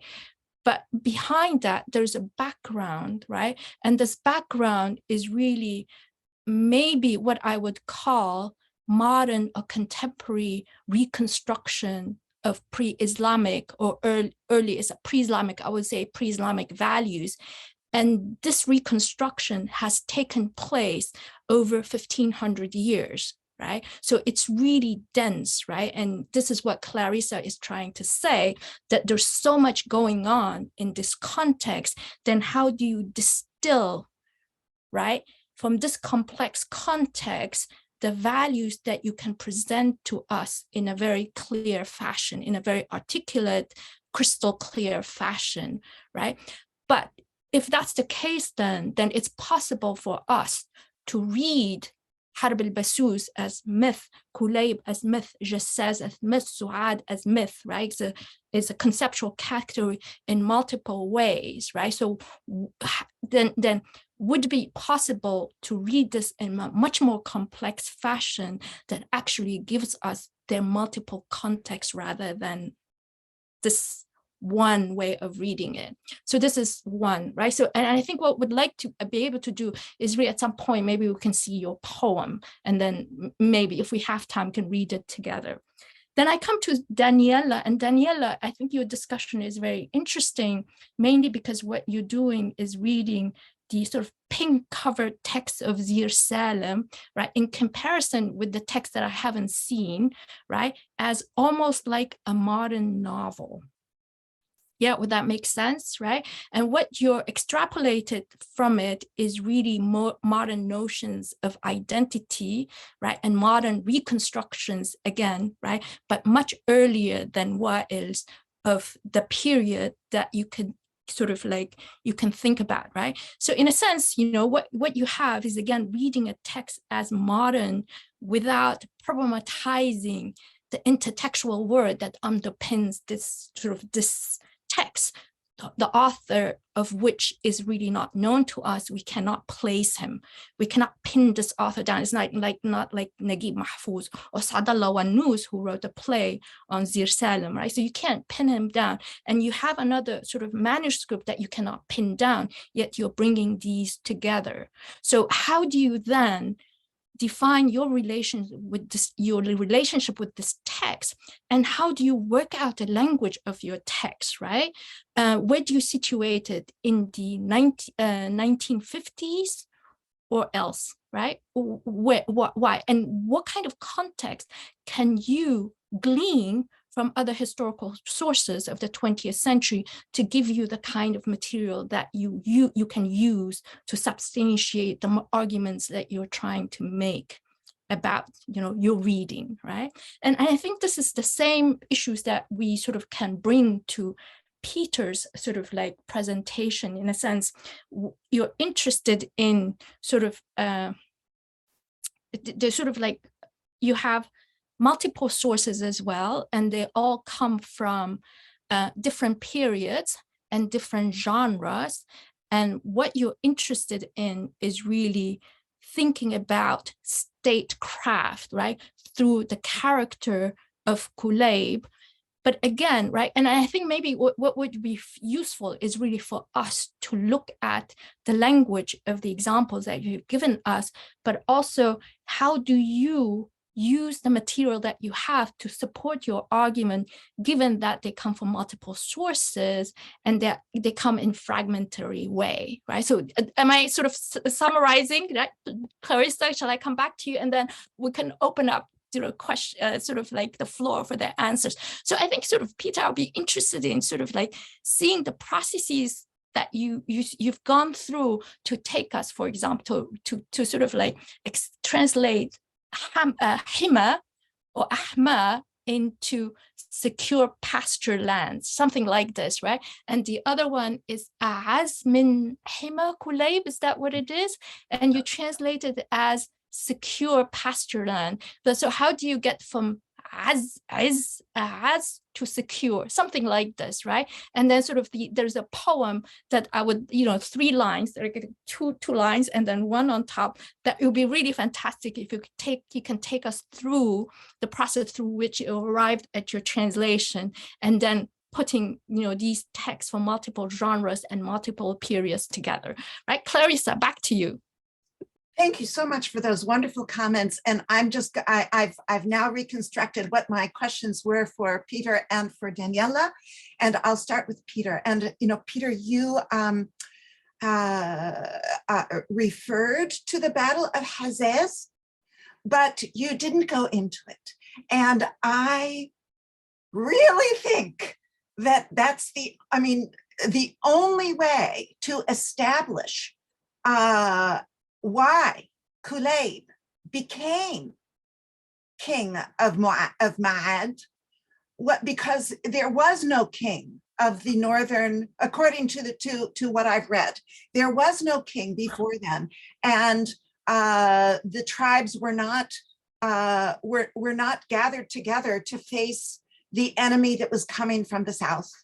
And it was Kulayb's, that battle and the stories of that battle are so important for establishing him as a charismatic leader and as a man of wisdom and strategy that essentially launches. I mean, that's where we get Kulayb, the nascent statesman. That it's from that. I mean, that he's using the tools that he had from the tribal level to now try to manage a much larger polity. So I want to know why you chose not to go into the Battle of Hazez. And for you, Daniela, you talked about the numerous stages of potential mediation that would have prevented the onset of the war.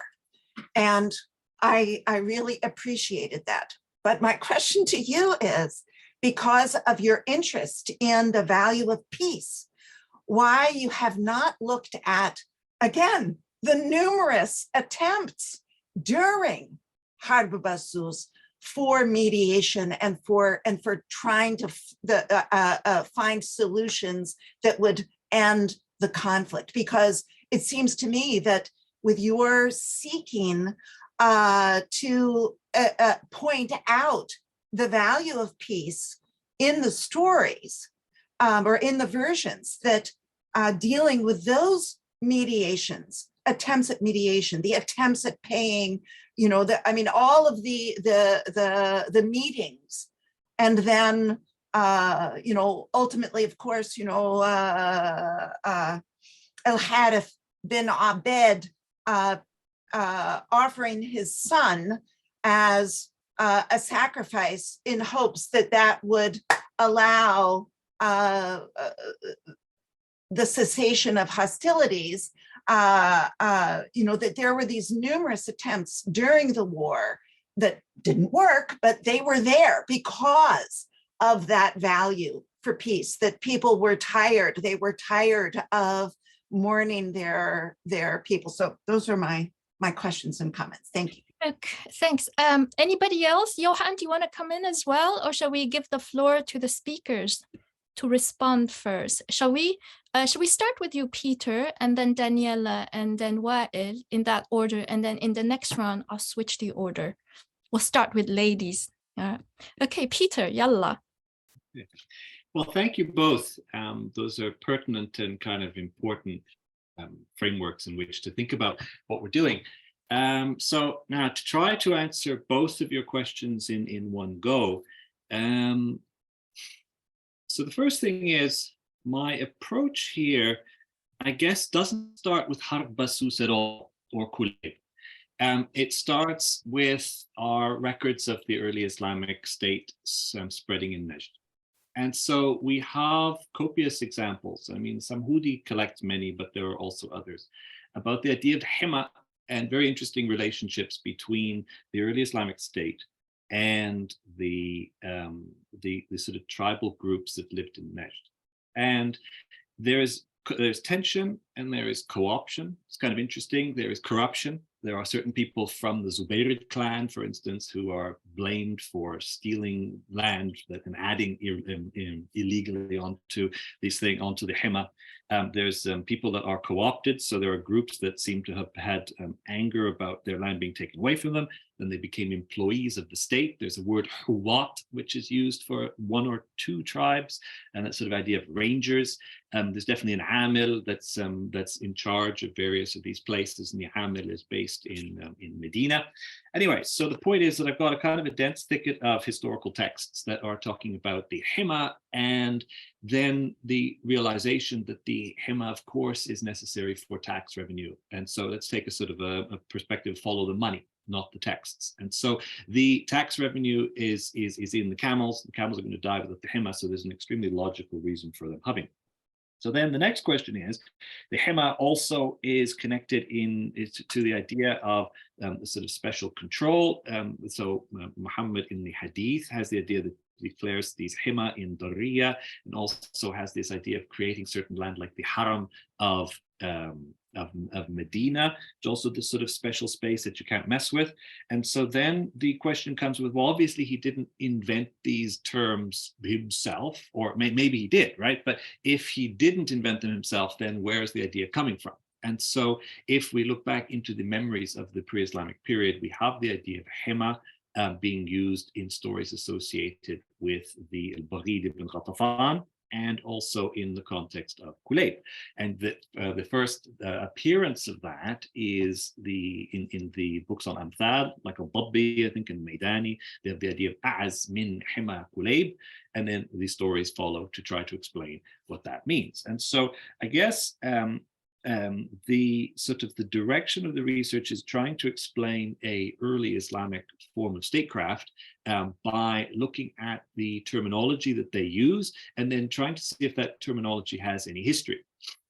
What I kind of liked about what I found was the practical question, which is, if the 15 of us who are gathered here are trying to control pastoralists in Najd, the one of us who comes up with the idea of policing a hima and incorporating people and taking land from people who we don't like is probably going to be the most successful of the 15 of us. I think that is kind of a very strong logic there in terms of state creation. And so I think it's quite an interesting sort of point that, you know, the rise of the early Islamic State has this unprecedented success in Najd. And of course, it's sort of associated, this is one of their ways of doing so. So then that leads us to the enigmatic figure of Kulayb, who is the most associated with the idea of the ahma in Arabic literature. And you have all these sort of various stories that kind of spread across genres.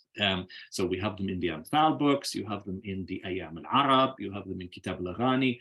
And whether or not you want to sort of divide those into different genres is a good question, but it doesn't take away from the fact that this is the same word that is used in this pre-Islamic context and in the early one.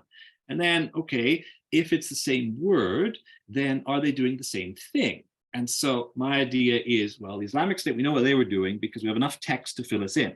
We don't have enough text to know what Kulayb was doing because he is sort of an exaggerated muhammi, right? He's sort of making all these ahma in literature. And so, you know, I don't, you know, I'm, you know, clearly, I think there's the room for an exaggeration of the stories. And of course, he lives about 100 years before the Islamic period itself anyways, or, you know, it's a goodly period of time. It's enough time for Taghlib to go all the way up to northern Iraq and to have all these other interactions. And so this will get me to Clarissa's point in a few seconds.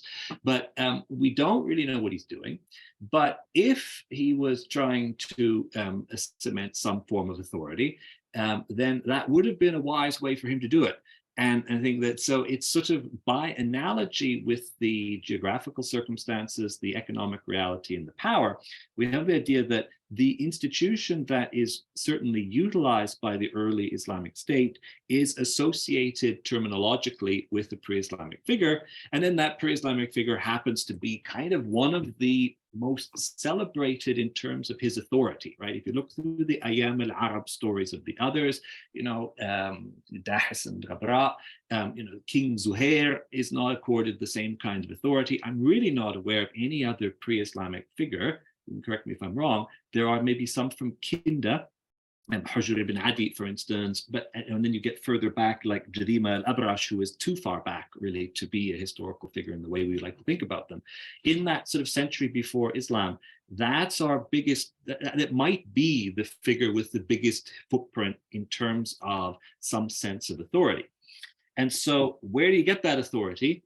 I don't know. So Khazaz, okay, I did not go into Khazaz, and I duly admonished for not mentioning Khazaz enough, mostly because there are two distinct narratives for it. So there is the one in Ibn al-Zīr, and also I think, and I'm racking my brains, but I think it's Yaqut's Ma'jam al-Buldan has a different Khazaz story where he tries to explain what happens. And Kulayb's role is smaller in the Yaqut version, I think, although don't quote me, it's not sort of memorized. But thing is, so Kulayb is kind of messy. And so really my sort of way of trying to get around the problem is, it is to think of the Islamic system as not inventing something, but in trying to use what is there in the past. And we have a figure who is doing what they say that the Islamic guys are doing.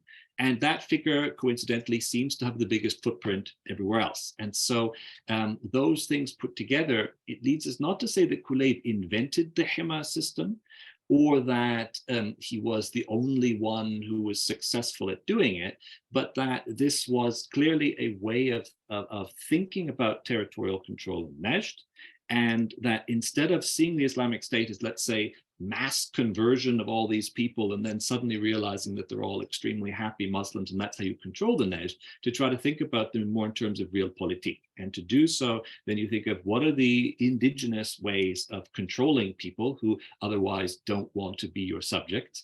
And we see, well, the Islamic State is doing that through the Ahma, and we have less charismatic, less ideological movements in the century before who are also memorialized for doing the same thing.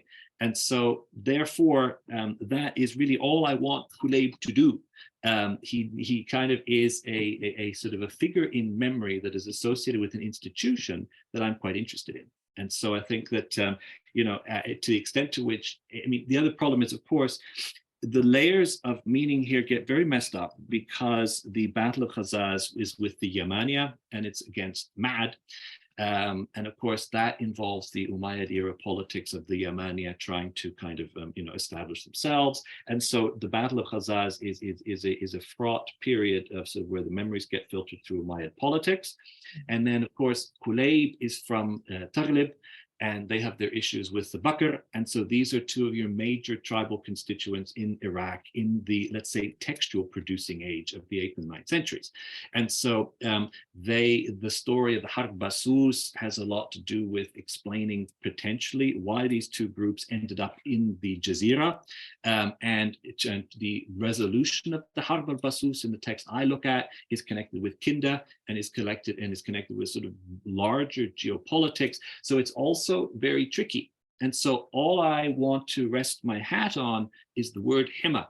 And whether or not his ahma were as big as they're exaggerated to be, or whether or not he did help birds or not help birds, he used a word that I find later. And so as far as I can say, Kulayb is my proto-Islamic guy, or at least he's doing something that helps me understand the spread of the Islamic State without recourse just to the idea of mass conversion and sort of satisfaction with the regime.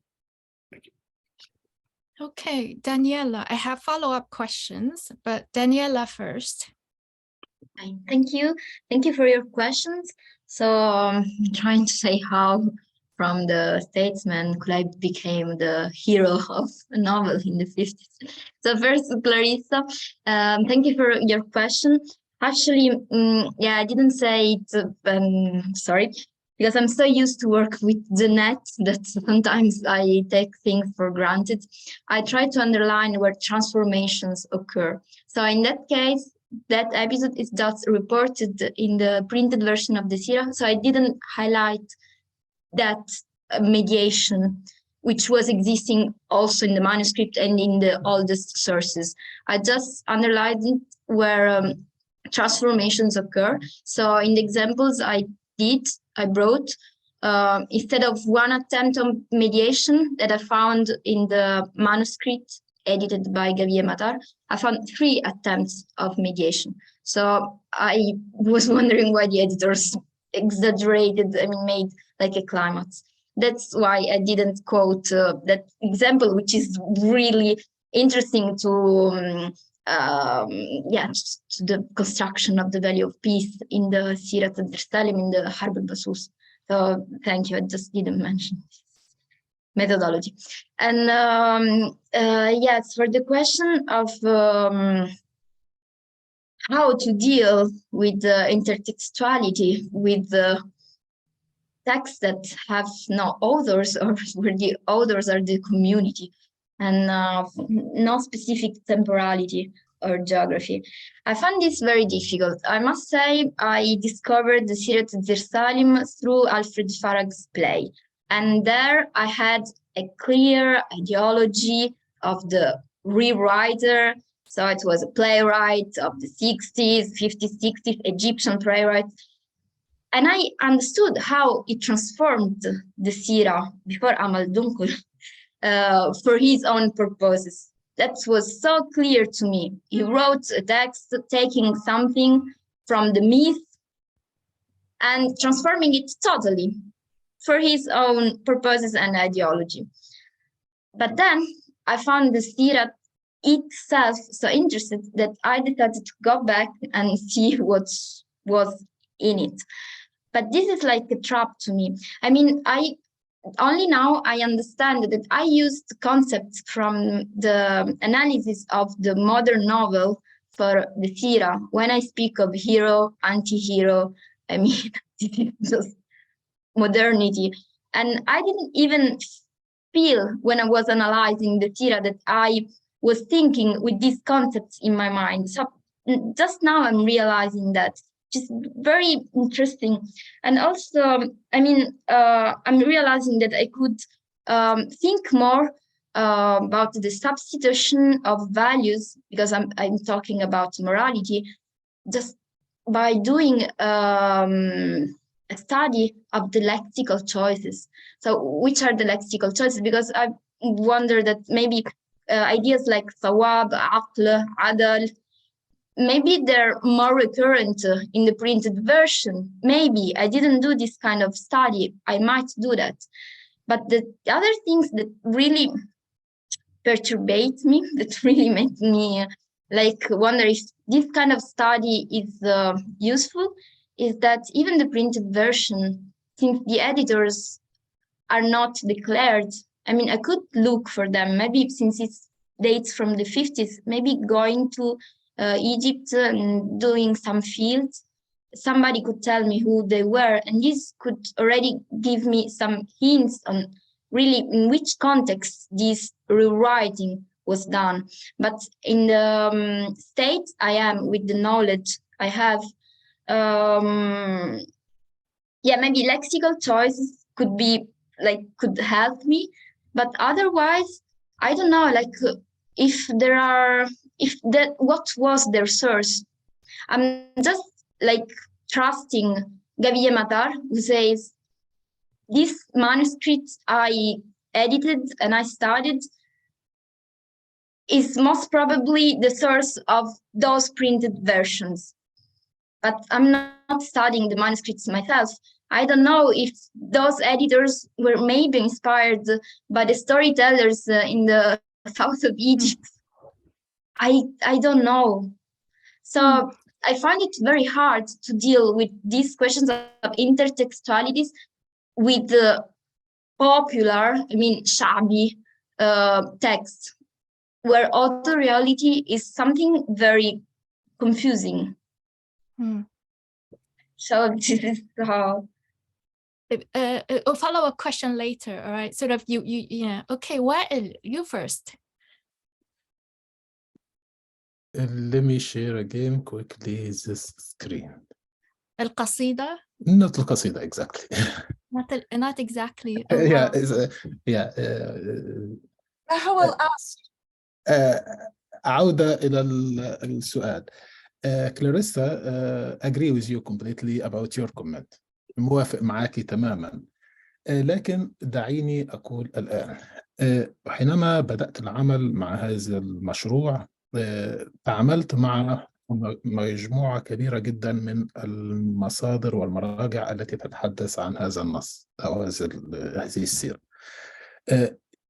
يجب لكي نصل إلى القراءة الثالثة التي اقترحتيها هناك تمييز ليس فقط بين نصوص تاريخية ونصوص شعبية، لكن أيضا هناك المجموعة الجديدة النصوص الحديثة أو النصوص الأدبية، النصوص الأدبية الحديثة مثل ألفريد فرج وأمل دنقل وغيرها، والأعمال المسرحية والأعمال السينمائية وممدوح عدوان في سوريا. في البداية لدي الآن 5 نصوص إذا كنتم تشاهدون الصورة التي أشارك فيها. هذا هو مخطوط، أحد المخطوطات، مخطوط لم ينشر، هو فقط مخطوط، هي نسخة وحيدة. Can you go to the sort of what is it slideshow mode so you can enlarge it, otherwise it's really too small. Okay, yes, sorry. هل هذا أفضل؟ أفضل، أحسن كتير. هذا أفضل. هذا واحد من مخطوطات، أحد المخطوطات. يوجد تحت يدي حتى الآن 3 مخطوطات لم تنشر بعد في هذه الصورة. هذه أحدهما محفوظ في إيران، والثاني في بيروت في مكتبة الجامعة الأمريكية. وأيضا كنت بالأمس بالمصادفة أبحث فعثرت على نسخة منشورة في مصر، وهي مطبوعة ولكن طباعة محدودة جدا لأنها في بداية القرن ال19. في البداية الإجابة على سؤال كلاريسا، السيرة الشعبية التي نتناولها بالدراسة الآن للأسف لم يتم دراستها كعمل كامل كبير مثل الإلياذة أو حرب طروادة في الثقافة أو التراث الغربي، لكن هي أعمال فردية بالأساس في التراث العربي. أنا أتحدث عن المصادر العربية فقد، وجدت العديد من المصادر التي تعاملت معها باللغة العربية، كل يتعامل من منظور بسيط وصغير، لكن لا يوجد رؤية عامة تجمع هذا النص وهذا هو المشروع الذي أود أن أطرحه الآن كفكرة للمستقبل، أنا قد أقوم بها يوما ما أو أحد المهتمين بالأمر. يوجد مجموعة كبيرة من النصوص التي تم جمعها في مصر على الأقل، وأيضا في العراق والشام، لكن لابد من مجموعة عمل تقوم في البداية. هذا هو fundamental base, what we need to do first, the structure, to collect all this work together, to analyze them together, then to start to work about what's political, what's ethics, how we can connect between this old story 100 years ago and what's going on today in the Arab world. There is no connection so far. No one worked step by step to find this. But what was funny, I found yesterday, I will share with you one of the script here. عودة إلى النص العربي. هذا في كتاب هو لا أستطيع أن أشارك معكم، هو على الآيباد. هو كتاب يسمى مرسية التبع اليماني أو قصة الزير سالم المهلهل. هي نسخ محدودة كانت في مصر في القرن التاسع. هذه أول نسخة أراها تتحدث عن مرسية كليب. أنا كليب يتحدث عن نفسه أو عن مرسيته، لكن ماذا يقول التبع لكليب حين جاء لقتل أو حين حذره أنه سيقتل؟ يقول في البداية، يقول التبع الملك اليماني لهيب النار يشعل فؤادي أمير كليب يا فارس ربيعة وحامي النسل، أريد اليوم أن أعلمك شيئا لتعرف حال أخبار العباد. موسى كان في الدنيا سواء، وداود كان في الدنيا، وعيسى كان في الدنيا، ومحمد، ويتحدث عن محمد الآن، محمد is coming later، ومحمد جبار سيف ذي يزن يسهر في الدنيا بلاد الشام وبعده يسهر الهادي محمد يقيم الدين بين العباد، وأصحابه أبو بكر وسعيد وطلحة والزبير وعثمان وعلي، وأبو بكر يموت بلسعة حية، وعمر يقتل، ويأتي علي. I am just summary quickly for this one. ويأتي من بلاد العجم طاغ يقتلنا بأسياف ورماح، ويظهر التبعي بالشام، ويظهر دولة الفاطميين. ثم يأتي هنا 10 ملوك ويستمر في ذلك يتحدث ثم يأتي الأيوبيين، ويأتي المماليك، ويتحدث ملوك مصر ويظهر ابن عثمان المساعد بأرض الشرق ويحكم العباد.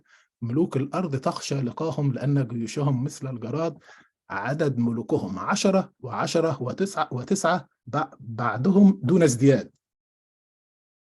عند هذا البيت يجب أن نقف هنا. هذا هو السياسة، هذا هو ماذا يحدث في التاريخ، أن هذا الكاتب عند هذه اللحظة ربما يكون قد مات، ربما انه لم يكتب بعد هذا، لكن من هذا البيت البسيط نستطيع ان نخمن انه تم كتابه هذا النص، او هذا النص تم جمعه في الفتره ما بين 1750 1798. وعند هذه الفتره تحديدا ظهر نص كليب. لماذا يظهر نص كليب في هذه الفتره؟ هذه هي السياسه مره اخرى، هذه قراءه جديده.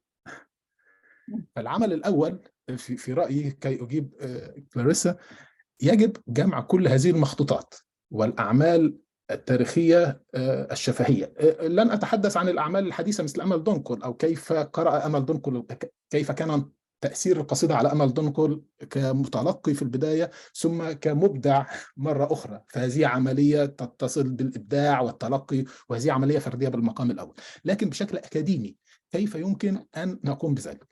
فعلى سبيل المثال أيضا أمل دنقل في قصيدته، فأنا حاولت أن أستخدم المنهج النقد الثقافي.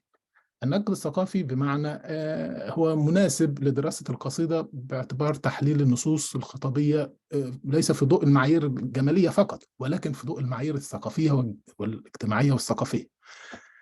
وأيضا الكشف عن العيوب التي توجد في نسق الثقافة. فالنقد الثقافي أو culture criticism قد يكون مناسبا لطرح العلاقة بين السياسة في النص القديم والسياسة في الرؤية السياسية في النص المعاصر. ثم لتحليل المعجمي قليلا مع ما هي فكرة الثأر. هو يتحدث عن الثأر للقتيل. ما هو الثأر في الثقافة العربية؟ هذا ليس في النص، لكن هل النص يعكس هذه الفكرة أم يختلف عن هذه الفكرة؟ طب إذا كان النص يعكس هذه الفكرة، كيف الفارق بين 1500 عام مضت والآن فارق شاسع، لكن كيف هذا يستمر في الوجدان والثقافة العربية؟ أحيانا النصوص التي المفقودة حاليا والتي نعثر عليها مثل المخطوطات، وهذه أحدها، بعض المرويات التي تم جمعها مثل شوقي عبد الحكيم ومحمد سعيد، أيضا كتب التاريخ أو التراث، وهي لا تعطي صورة كبيرة أو كاملة عما يحدث، أو لا تعكس الوعي الشعبي تماما، لأنها صورة يعني مؤسسية بحت. أعتقد الربط بين هذه الأشياء قد يعطينا الطريق الثالث لرؤية العلاقة بين النص القديم والنص الحديث أو النصوص، وكيف تعكس المجتمع في آن واحد على المستوى أيا كان المستوى. ما هي قيم الجمالية، ما هي القيم السياسية، ما هي القيم الأخلاقية، ما هي القيم الاجتماعية، الأسرة، علاقة الدم، هذا يجب تحليله. لكن ما هو مفقود حتى هذه اللحظة جمع كل هذه النصوص والمخطوطات وعمل مقارنة بينها، ثم الربط بين هذه النصوص. لن نقول استبعاد أي شيء، لكن لماذا هذا ليس فقط بداية ظهور نص كليب. أعتقد أنه في هذه الفترة سوف أبحث أكثر بعمق، هل هو فعلا في هذه الفترة أم هناك نصوص أخرى؟ طيب إذا كان في هذه الفترة فلماذا في هذه الفترة؟ لأن هذا ما سيعكس لماذا يريد المستمع في هذه الفترة أو المتلقي هذا النص. هذا يجيب بعض الأسئلة عن الثقافة وهوية المجتمع في هذه الفترة. فعلى سبيل المثال هذا النص الذي ذكرت جزء منه، هو لم يذكر أي شيء عن الحملة الفرنسية، توقف قبل الحملة الفرنسية في مصر. إذا كان الكاتب أو الشاعر الذي ألقى النص ما زال حيا، لماذا لم يشر إلى هذه في هذه الفترة؟ فهذا يجعلني أقف عند هذا باعتباره تم جمعه في هذه الفترة. هذه واحدة. فأرجو أن يكون هذا إجابة لسؤال كلاريس. Thank you so much. It's interesting, sort of like before I let Ali ask his questions, it's interesting because I wonder, whether the early texts of these Sīrat Sha'biyya tradition all come from the turn of the 19th century, right? I discovered sort of interesting things. For example, Sīrat Hamza, and then the other one is Firuz Shah. These are actually translated by Qilfat from Persian, right? Around about the same time. So they were not in Arabic, even though if you read Malcolm Lyons, you take it for granted. Like there's a tradition of that, forever. So Ali. Thank you, Peter, Wائل, and Daniela. I have a question to Peter, and after that I have a short comment. Peter, do you know if there are pre-Islamic poems which celebrate the notion of Himma, Kulayb, and also we have different poems in which the war between Bakr and Taghlib is celebrated, pre-Islamic poems, I mean. Also the personality or the characteristic of Kulayb as a leader for both tribes, Taghlib and Bakr, is also celebrated in pre-Islamic poetry, and also the war of Khazaz. But I wonder if you are acquainted with pre-Islamic poems which mention Jassas, for example, and also the story of the camel of al-Basūs. And also the Tubba, not the Yemenite leader, which we know from the poems of al-Asha, for example, who is not, I suspect, if he is related to the Harb al Basus, but I mean the Tubba, who is the brother of Su'ad. I wonder if they do appear in the poems. And the comment that I have, it is to Wa'il. from pre-Islamic poetry, we know that message, which was written as a poem by al-Muraqqash al-Akbar on the saddle of his camel, and he sent the saddle with his two servants who betrayed him, and he asked his brother to kill the two servants. And this story is celebrated in pre-Islamic poetry. I wonder, maybe this pre-Islamic poem by Muraqqash and this pre-Islamic story by Muraqqash influenced the later story of Kulayb, who wrote his message on the rock. I don't know, but it is only a comment. Thank you. Please forgive me for interrupting. Ali, would you repeat what is the poem? You said it's by al-Muraqqash? Yes, by al-Muraqqash al-Akbar. Al-Muraqqash al-Akbar was betrayed by two servants. And before he died, he wrote some verses. We have the verses, the pre-Islamic verses. And he wrote the verses on the saddle of his camel. And he told the two servants, take this camel and go back to your home, basically to my home.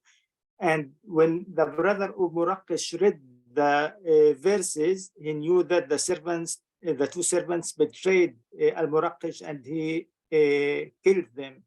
So may I interrupt again? Pardon me, but it seems to me that this is not a possible source or for Kulayb writing on the stone, but a source for the story of the death of Muhalhil, who is betrayed by his two servants, and he sends half of a bad piece of poetry, half of a line that when they recite, when the two servants go back and recite the poetry, the people back, the Umama and whoever else is back there, realize that the other half of the poem, and they realize that they had been betrayed. Okay, theme of betrayal. Okay, we're going sort of off on a tangent. Maybe sort of like, Stefan, is your question for Peter as well? Otherwise, shall we let Peter answer the question first, or Daniela, any of you? Peter, do you want to sort of address Ali's question? Yeah. So I guess, three things to help answer. So the first thing, it's something I haven't done, to look for the whether Hima is mentioned in other pre-Islamic poetry. I haven't seen it, which is intriguing, but it's so that is an open one. I don't know about that. The sort of Harb al Basus is okay. So what do we sort of know, and how to sort of work about that in pre-Islamic poetry, and then poetry praising Kulayb? So obviously a lot of the poetry that praises Kulayb is the stuff that's attributed to Muhalhil himself, and so take that for what you will.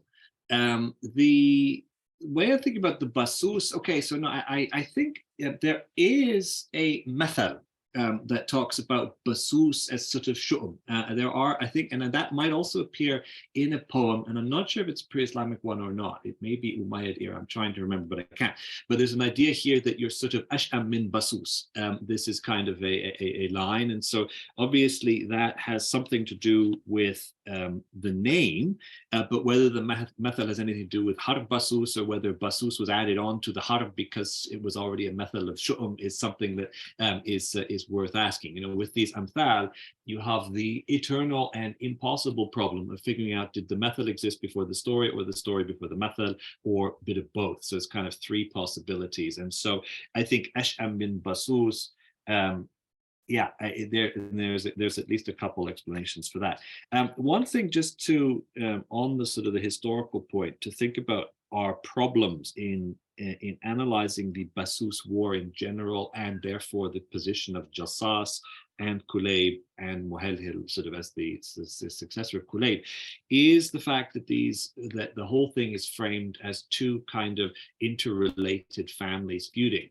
And anthropologists who look at these sort of Arabian tribes, I know it's sort of fraught to use 20th century anthropologists to think about pre-Islamic Arabia, and I don't like doing it, but let's just go for it anyways. And so one of the things is that where groups are, there's an idea of becoming sort of awlad am. And so where groups are fighting each other or maybe competing over resources, then one of the ways of resolving the conflict is to sort of articulate a fabricated genealogy that connects the two.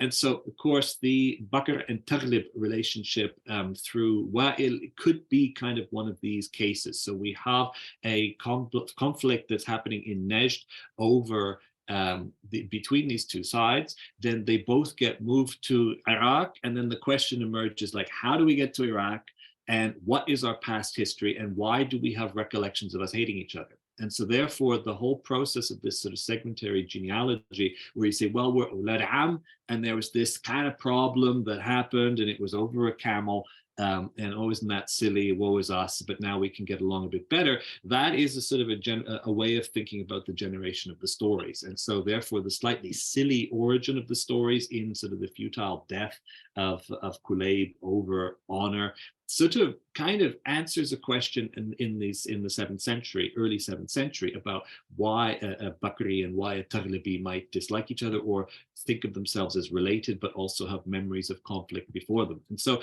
anything to do with Kulayb and anything to do with Jassas, Basūs, and this are potentially kind of in a historical reconstruction to back up a constructed genealogy that explains the relationship between these sides. So that is sort of like, so for me, the genesis of the poetry, it could very easily be found within that reconciliation period once they need stories to explain where they're coming from. But I think the point that I do take, and I really am interested to follow up on, is the appearance of the word hima. It is related also to the idea of haram as well, which that does appear in pre-Islamic poetry. And so the question is whether or not we can do the same. I think, but it's off the top of my head, the stories of the what's his name, Zuhair ibn Jannab al-Kalbi, and his battles with the Ghatafan have produced poetry over the idea of bus, and that might have been a hima and a haram. And so potentially in the poetry of Zuhair, we might be able to find something, but I don't know off the top of my head. But that's another context to look for. I hope that answers kind of. Thank you very much. Thank you. Stefan, you're muted, so unmute yourself, please. So we have 5 more minutes. Okay. Just thank you for. I think I take my starting point from the last contribution. Min Basūs. Are we entitled to take this all as a construction of a tragedy? Well, whether the literary tradition in the classical period and also the Zīr Sālim complex, which develops a bit later. I mean, you create a tragic situation as a motor for poetry. I mean, poetry works, it engages with the impossible and with the inescapable. And this would even lead to Amal Dungul in the end. So you have a tragical plot which can take up all kinds of situations in poetry. So is this the formal element of a tragedy, which then generates a literary situation, as you have it in Layla wa Majnun and in other stories. I mean, and in Romeo and Juliet, even in European literature. So this is what I'm asking myself. It has a kind of a formal function, you know, a silly story with a completely silly origin, which is inadequate to the tragedy which comes out of it, and then it comes. It is just expressed in poetry. Thank you. Okay, who would like to take that on? Shall I sort of like, we have about 3 minutes left. And of course, Clarissa said we could stay longer, but maybe before we do that informally, let's go around the speakers and let them respond and have their final say in 3 minutes. So each of you will have a minute. Shall we start with Daniela first? And then go to Wa'il and then Peter. Thank Daniela? you. Yeah, I found Stefan's observation really interesting because we are used to hear that tragedy was misunderstood by the Arabs, the translation of Aristotle's Poetics was not interested in the part related to theater. So theater in the Arab world came just after the colonization. So, I mean, all these concepts related to our perception of tragedy, of theater, like this is, I found like a really precious observation because I also see all the aspects of myth and tragedy in the epic cycle. So, and then, I mean, also the idea of theater for the Arab world has been reconsidered regarding the storytelling in a place where an audience come and the halqa and all this. So it perfectly fits the recent interpretation of theater in the Arab world. I mean, these forms of theater of representation, this is a tragedy that was mise-en-scène, that was represented for an audience. So thank you for this comment. Thank you. Wa'il?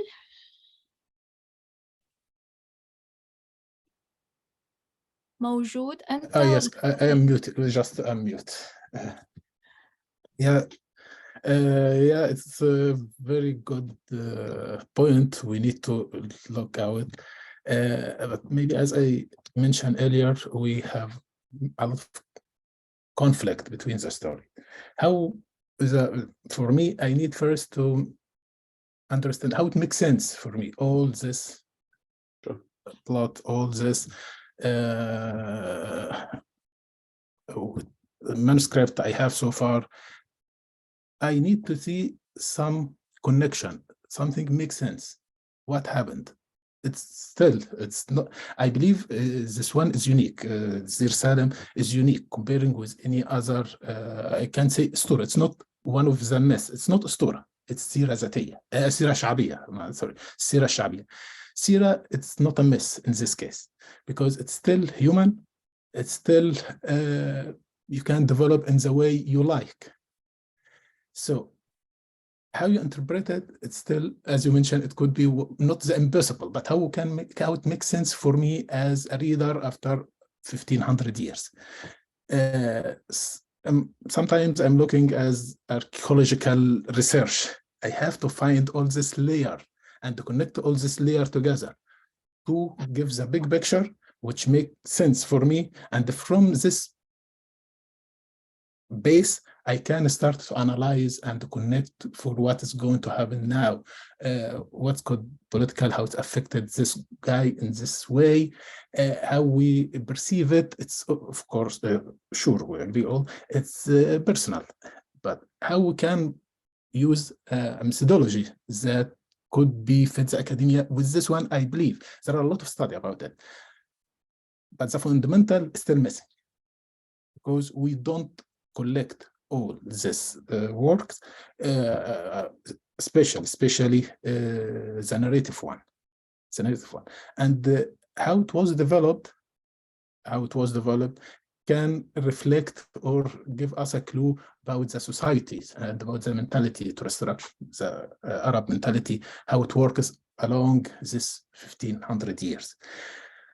Since we're still missing this part, I believe it's not easy to answer the question, still impossible. But here is the fundamental I would like to start with. Thank you. Peter, before we let Clarissa bring us to a conclusion. Peter. Okay. Yeah, no, so Stefan, I appreciate that comment greatly, because I think it is definitely onto something. The one thing I've noticed, like sort of the two biggest wars as reported in the Ayyam al-Arab, which is Dahis and Ghabra and al-Basūs, you could clearly see in the way the narratives are constructed by the time we get narrative sources in the early 10th century, or little bits and pieces of them in Ibn Habib's versions in the 9th century, that the wars start in a fashion where there's sort of, there's multiple ways that the war could stop happening. But then kind of a wrong decision happens, and that sort of unfolds the conflict. And of course, that does sort of, as a narrative, that does suggest that people are trying to explain the memories of violence, and that they want to explain it not in terms of aggression, or not in terms of sort of madness, sorry, that's the wrong word, not in terms of aggression, or not in terms of some sort of politics, but actually in terms of kind of unfortunate reality and sort of conflicting interests. And so it makes it's very hard for historians to use the material, because it's memorialized in a way that doesn't talk about how tribes interact with each other on a sort of a political level, but it does bring it into the personality of tribal leaders that are used to explain the violence. And there are other Ayyam al-Arab stories that are clearly not there to explain why tribes are fighting each other. But I think the Basūs it's an underrated point of it, that you have two of the most important tribal identities in pre-Islamic Arabia, in pre-Islamic Iraq, actually, in early Islamic Iraq, let's say, and that they have this fabulous memory to both connect them and also to explain why they fought. And of course, if you're related to each other, then it needs to be a silly reason to have this internal fighting. And I think that the narratives, as they're portrayed, even in the very early layers, seem to be responsive to that. So yeah, I mean, I think we are trying to explain violence not through politics, but through mistake. And I think that's an interesting lens that is unique to the Ayyam al-Arab traditions, which is different, let's say, to the Maghazi traditions of the wars that were happening in Arabia under the aegis of early Islam. Great, thanks. So Clarissa, would you like to bring us to a conclusion then? I will, I'll do my best, but I so appreciate Stefan's question, because I've been looking at these materials, I mean, for a long time. And as has Johan. I mean, Johan and I have been looking at it together for a year and a half. And for me, there's no question in my mind that the complex, not the ancient stuff, but that the way the complex of the story and the literatures of Harb al Basus have grown over time, that they have functioned, at least some of them have functioned in Arabic cultures as tragedy, as tragic literatures have functioned in Western culture. In other words, it's a way of presenting a story that allows people to process terrible feelings. And maybe it's a modern conflict or a contemporary conflict that they're trying to process, but they're using the idiom of the ancient. And so I'm hoping that we can continue this tomorrow when we actually get to talk about tragedy, theatrical tragedy. But I really think that we can look at the Harb al Basus complex or matrix as an Arabian or an Arabic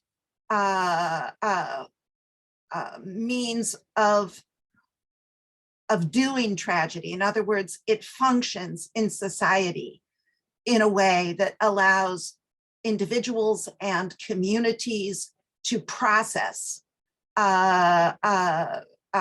horrific contemporary tragedies using an ancient idiom. Thank you so much. Okay, so are we sort of Johan? Where is Johan today?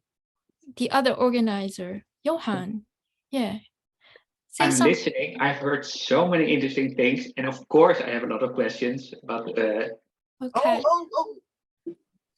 Are we sort of No. like, so officially we're 7 minutes past 6:30 my time, London time. So I think sort of like we can officially conclude today's jalsa. What is this jalsa? Just a panel. So those of you sort of who feel like leaving can leave. Is that how we're supposed to do it? Sorry, I'm like sort of doing this, you know. Yeah. So, but if you sort of like Clarissa, you guys like want to stay on? For those who want to stay on, there's something in the chat. Ali is wait a second. Yeah, okay. So whatever, like sort of guidance from the two organizers. What would you I think that, thank you all so much. We are so thrilled with what we have done today, what we did yesterday, and we look forward to what we will share tomorrow. We are done officially for the day. If anyone wishes to continue with questions and discussion, you are welcome. I will not go, I personally won't go further than another 20 minutes, but if anyone wishes to, I know I will stay and continue discussion if anyone wishes to do so. And Wen-chin, you did a wonderful job. Peter, that was a wonderful paper. Thank you so much. And Daniela and Wائل, it was just terrific. Thank you all very, very much for your contributions. Yeah. So Peter, actually, I have a suggestion. How about interrogating the term al-Malik, al-Mulk also, right? Because I think we tend to sort of like understand these words, you know, king, al-Malik al-Mutawwaj, and crowned king. But if you think of it as Mulk, and when you read the Arabian Nights, you know, king makes no sense, right? But what does that mean, right? So maybe there's room for thinking about it, because I think what you're saying is really amazing in that, you know, there's and if we bring back yesterday's discussion about identity, and a lot of people do say, make an argument that, you know, pre-Islamic identity is territorial as well, is land-based, and there's understanding of some territory. So what you're trying to sort of do makes a lot of sense, but it sort of is how to substantiate it. But if you think of al-Malik as Sahib al-Mulk, mulk, right? Someone who has that kind of possession, that might make sense. So, you know, the term Malik. Yeah, okay. The thing, just to, so right off the top of my head with that one, it's also interesting because you know, it has to do with what they're looking at. You know, it's sort of, you have the Sasanians, you have the Byzantines, and there's an idea of mulk that's associated with them. And so it's sort of the assertion of some degree of importance is also, I think, the idea of al-Malik al-Mutawwaj, you know, the idea of the crown, especially in the Sasanian context, is kind of this huge thing that is much more symbolic of just the mulk. It's actually symbolic of the identity of the ruler. And each Sasanian ruler had kind of his own crown, and there's the connections between the Lahmids and the Sasanians. And so it's sort of like, it's a Central Arabian sort of way of I think, also articulating a belonging in a larger power structure. But then the interesting thing is also in the Islamic period, the real interest in not doing mulk or anything like that. So I think that's and the other thing is, you know, it's very possible that Kulayb is also a sort of early Islamic reconstructions of pre-Islamic, right, led sources. But, you know, that's interesting. Yeah, anyway. Okay, anybody else? So it's sort of Clarissa, but not for like, you know, 15 more minutes if you like. But, you know, if you'd like, we can all go make dinner or lunch, have tea, coffee. A beer. Oh, sorry. A beer. Virtual beer. Oh, okay. yeah, I want to thank you so much. Thank you, guys. Thank you for the fantastic papers. Yeah. Thanks so much. Okay. Thank Bye, you. guys. Tomorrow. Bye-bye. Great, guys. It was great. I look forward to tomorrow. But if you want to keep on just chatting, we will keep the. So I want to hear your questions. You sort of, the three of us will leave last. So you guys just, you know, for those who. So Clarissa, I won't be able to make it tomorrow, so I won't hear you. Well, but you'll be recorded, right? Recorded, yeah. We'll post it. Okay. Yeah, it will be recorded. I'm gonna drop out, guys. Okay. Bye. Bye, Peter. Thanks a lot, Peter. Bye. Great so presentation. Yeah. Okay. Bye, Johan. Bye, guys. Alex, Bye. nice to see you. Yeah. All right. So I want to hear your questions, Johan. Yeah. Tell us about your questions. No, no, I will. I've noted many questions. It was a great session, guys. I've noted many questions, but we'll go into them later. And this is such interesting material. We should try Clarissa too. So what's the earliest manuscripts you guys have? I mean, so far from I work on this Sīrat sort of tradition intermittently. Yeah, Sīrat Sha'biya, quote unquote, right? But sort of the earliest manuscripts that I've heard about would be probably the 19th century, not before, right? And there's sort of a lot of material that was invented in the 19th century. So Marley Hammond has a book on the Layla al-Akhyaliya, and there was a sort of a Sīrat, right, made up, right, in the 19th century. But also these translations, Al-Fat, for example, translates from Persian. So Hamza, for example, is actually an Arabic translation of Persian. And so things like this, so it's kind of sort of multilingual context. It's interesting, like, and the translation is very interesting as well. So well, I don't know. I mean, it's not something that I have chased down. And I am so excited for the manuscripts that Wa'il pointed to. I mean, I'm like so thrilled. But I mean, am I crazy to think that it was an oral? I mean, I've just assumed that it was an oral tradition. Why? Because you can find both you and Peter mentioned, and somebody else, I think maybe it was Stefan, mentioned the Proverbs. There's a whole set of Proverbs that came out of the old materials, but something carried that a very far way, because if you look in Andalusian literature, there are references to those proverbs, and clearly references to episodes in either the classical stories or to what we would think of as the Sīrat. So, I mean, the stories traveled and were repeated.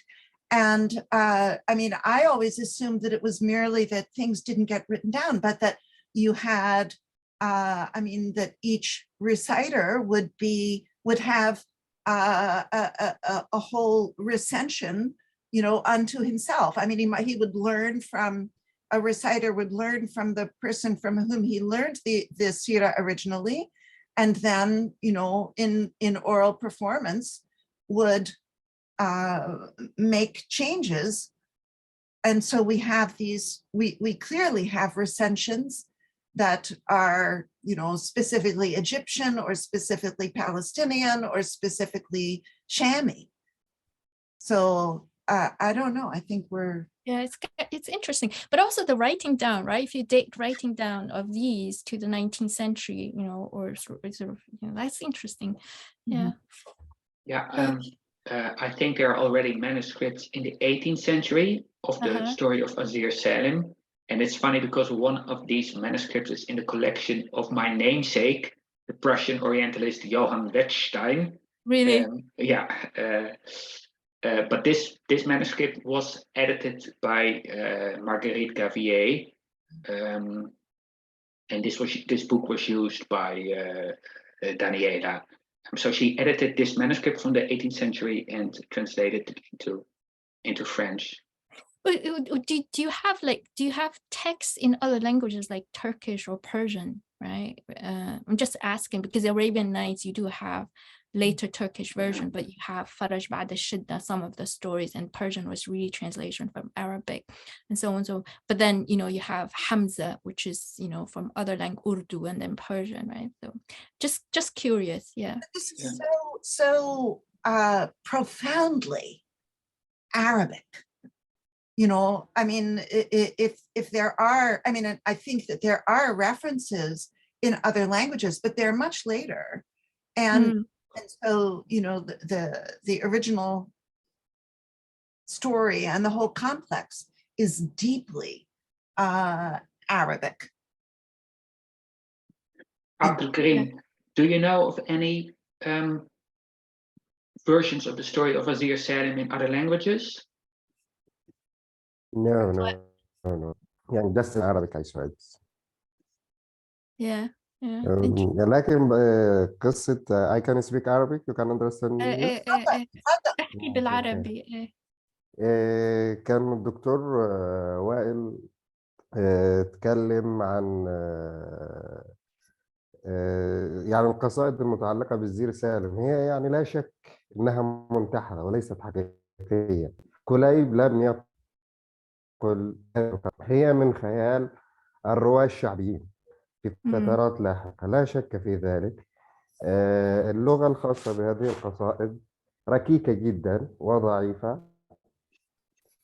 كذلك أصلا يقال إن المهلهل، يعني من أسباب لقب المهلهل بهذا الاسم اللي هو الزير السالم، إن هو هلهل الشعر، يعني أطاله، فهو بيعتبر من الآباء الخالقين للشعر العربي. لم يكن الشعر قبل المهلهل يعني قد أصبح قصائد طويلة أو كذا، فلذلك يعني من المؤكد أن كل ما قيل من قصائد لا تصالح يعني هو منتحل، لم يقله ولا نستطيع أن نقول منتحل. حتى لفظة الانتحال هنا لن تكون صحيحة لأنه من تأليف الرواة الشعبيين، وكما نعلم أنه في الروايات الشعبية دائما ما يكون هناك يعني الأمر يشبه قصة، يعني كل شخص يضيف إليها ما يشاء بناء على رؤيته. سيرة بالمناسبة يعني سيرة الزير سالم كسيرة شعبية، في كثير من الأساتذة العرب يعني زي الدكتور رجب نجار لا يعتبرونها سيرة منفصلة، لا يعتبرون سيرة الزير سالم سيرة منفصلة، بل هي مقدمة السيرة الهلالية. يعني حتى السيرة وحدها تجدها تنتهي بنسب الهلاليين، وهي سيرة قصيرة جدا على عكس كل السير العربية. السير العربية عادة تكون طويلة، يعني وصل إلينا نحو 10 سير. سيرة عنترة مثلا هي سيرة وكانت تروى على المقاهي في مصر، في الظاهر بيبرس كانت تروى على المقاهي وفي الشوارع في مصر الهلالية، يعني ما زالت تروى يعني إلى حد قليل. لكن سيرة الزير سالم لم أشاهدها ولم أراها تروى على الإطلاق سوى كمقدمة للسيرة الهلالية، فلا نستطيع يعني أن نقول أنها سيرة كانت مكتملة. أما بخصوص الأحداث، وهي أصلا حتى في كتاباتها العربية هي سيرة ضعيفة البنية مهلهلة ليست محكمة البناء. سيرة الزير سالم كسيرة شعبية، سيرة مهلهلة البناء وليست محكمة البناء كبقية السير. السيرة الهلالية وسيرة الزير سالم بيتميزوا بشيء واحد عكس السير العربية الأخرى. سيرة الزير سالم والسيرة الهلالية يكون الصراع فيهما عربي ولا تهدف إلى توحد القبائل العربية أن يكونوا وحدة واحدة، عكس سيرة زي عنترة بن شداد دائما تهدف إلى أن يكون هناك وحدة عربية، كل الدول تكون متحدة، كل القبائل وحدة. لكن دائما ما نجد في السيرة المتعلقة بالسيرة سيرة الزير سالم أو كذا، وحتى ده يعني هذا الأمر استخدم أيضا حتى في المسرح، يعني مجال خاص به يعني مثلا أكثر نجد هذا الأمر يستخدم في المسرح العربي كنوع من التحذير من هذا التشرذم وهذا الانقسام العربي. ده يعني دائما التحذير، لا نريد أن نكون مثل بكر ووائل، أو نكون بين بكر وتغلب، بكر وتغلب، لأن هؤلاء بالنسبة إليهم يعني إيه؟ يعني القتل بين أبناء العمومة. كانت هناك مقولة قديما تقال يعني بخصوص قوة تغلب في الزمن القديم، كانوا يقولون لولا الإسلام لأكلت تغلب العرب.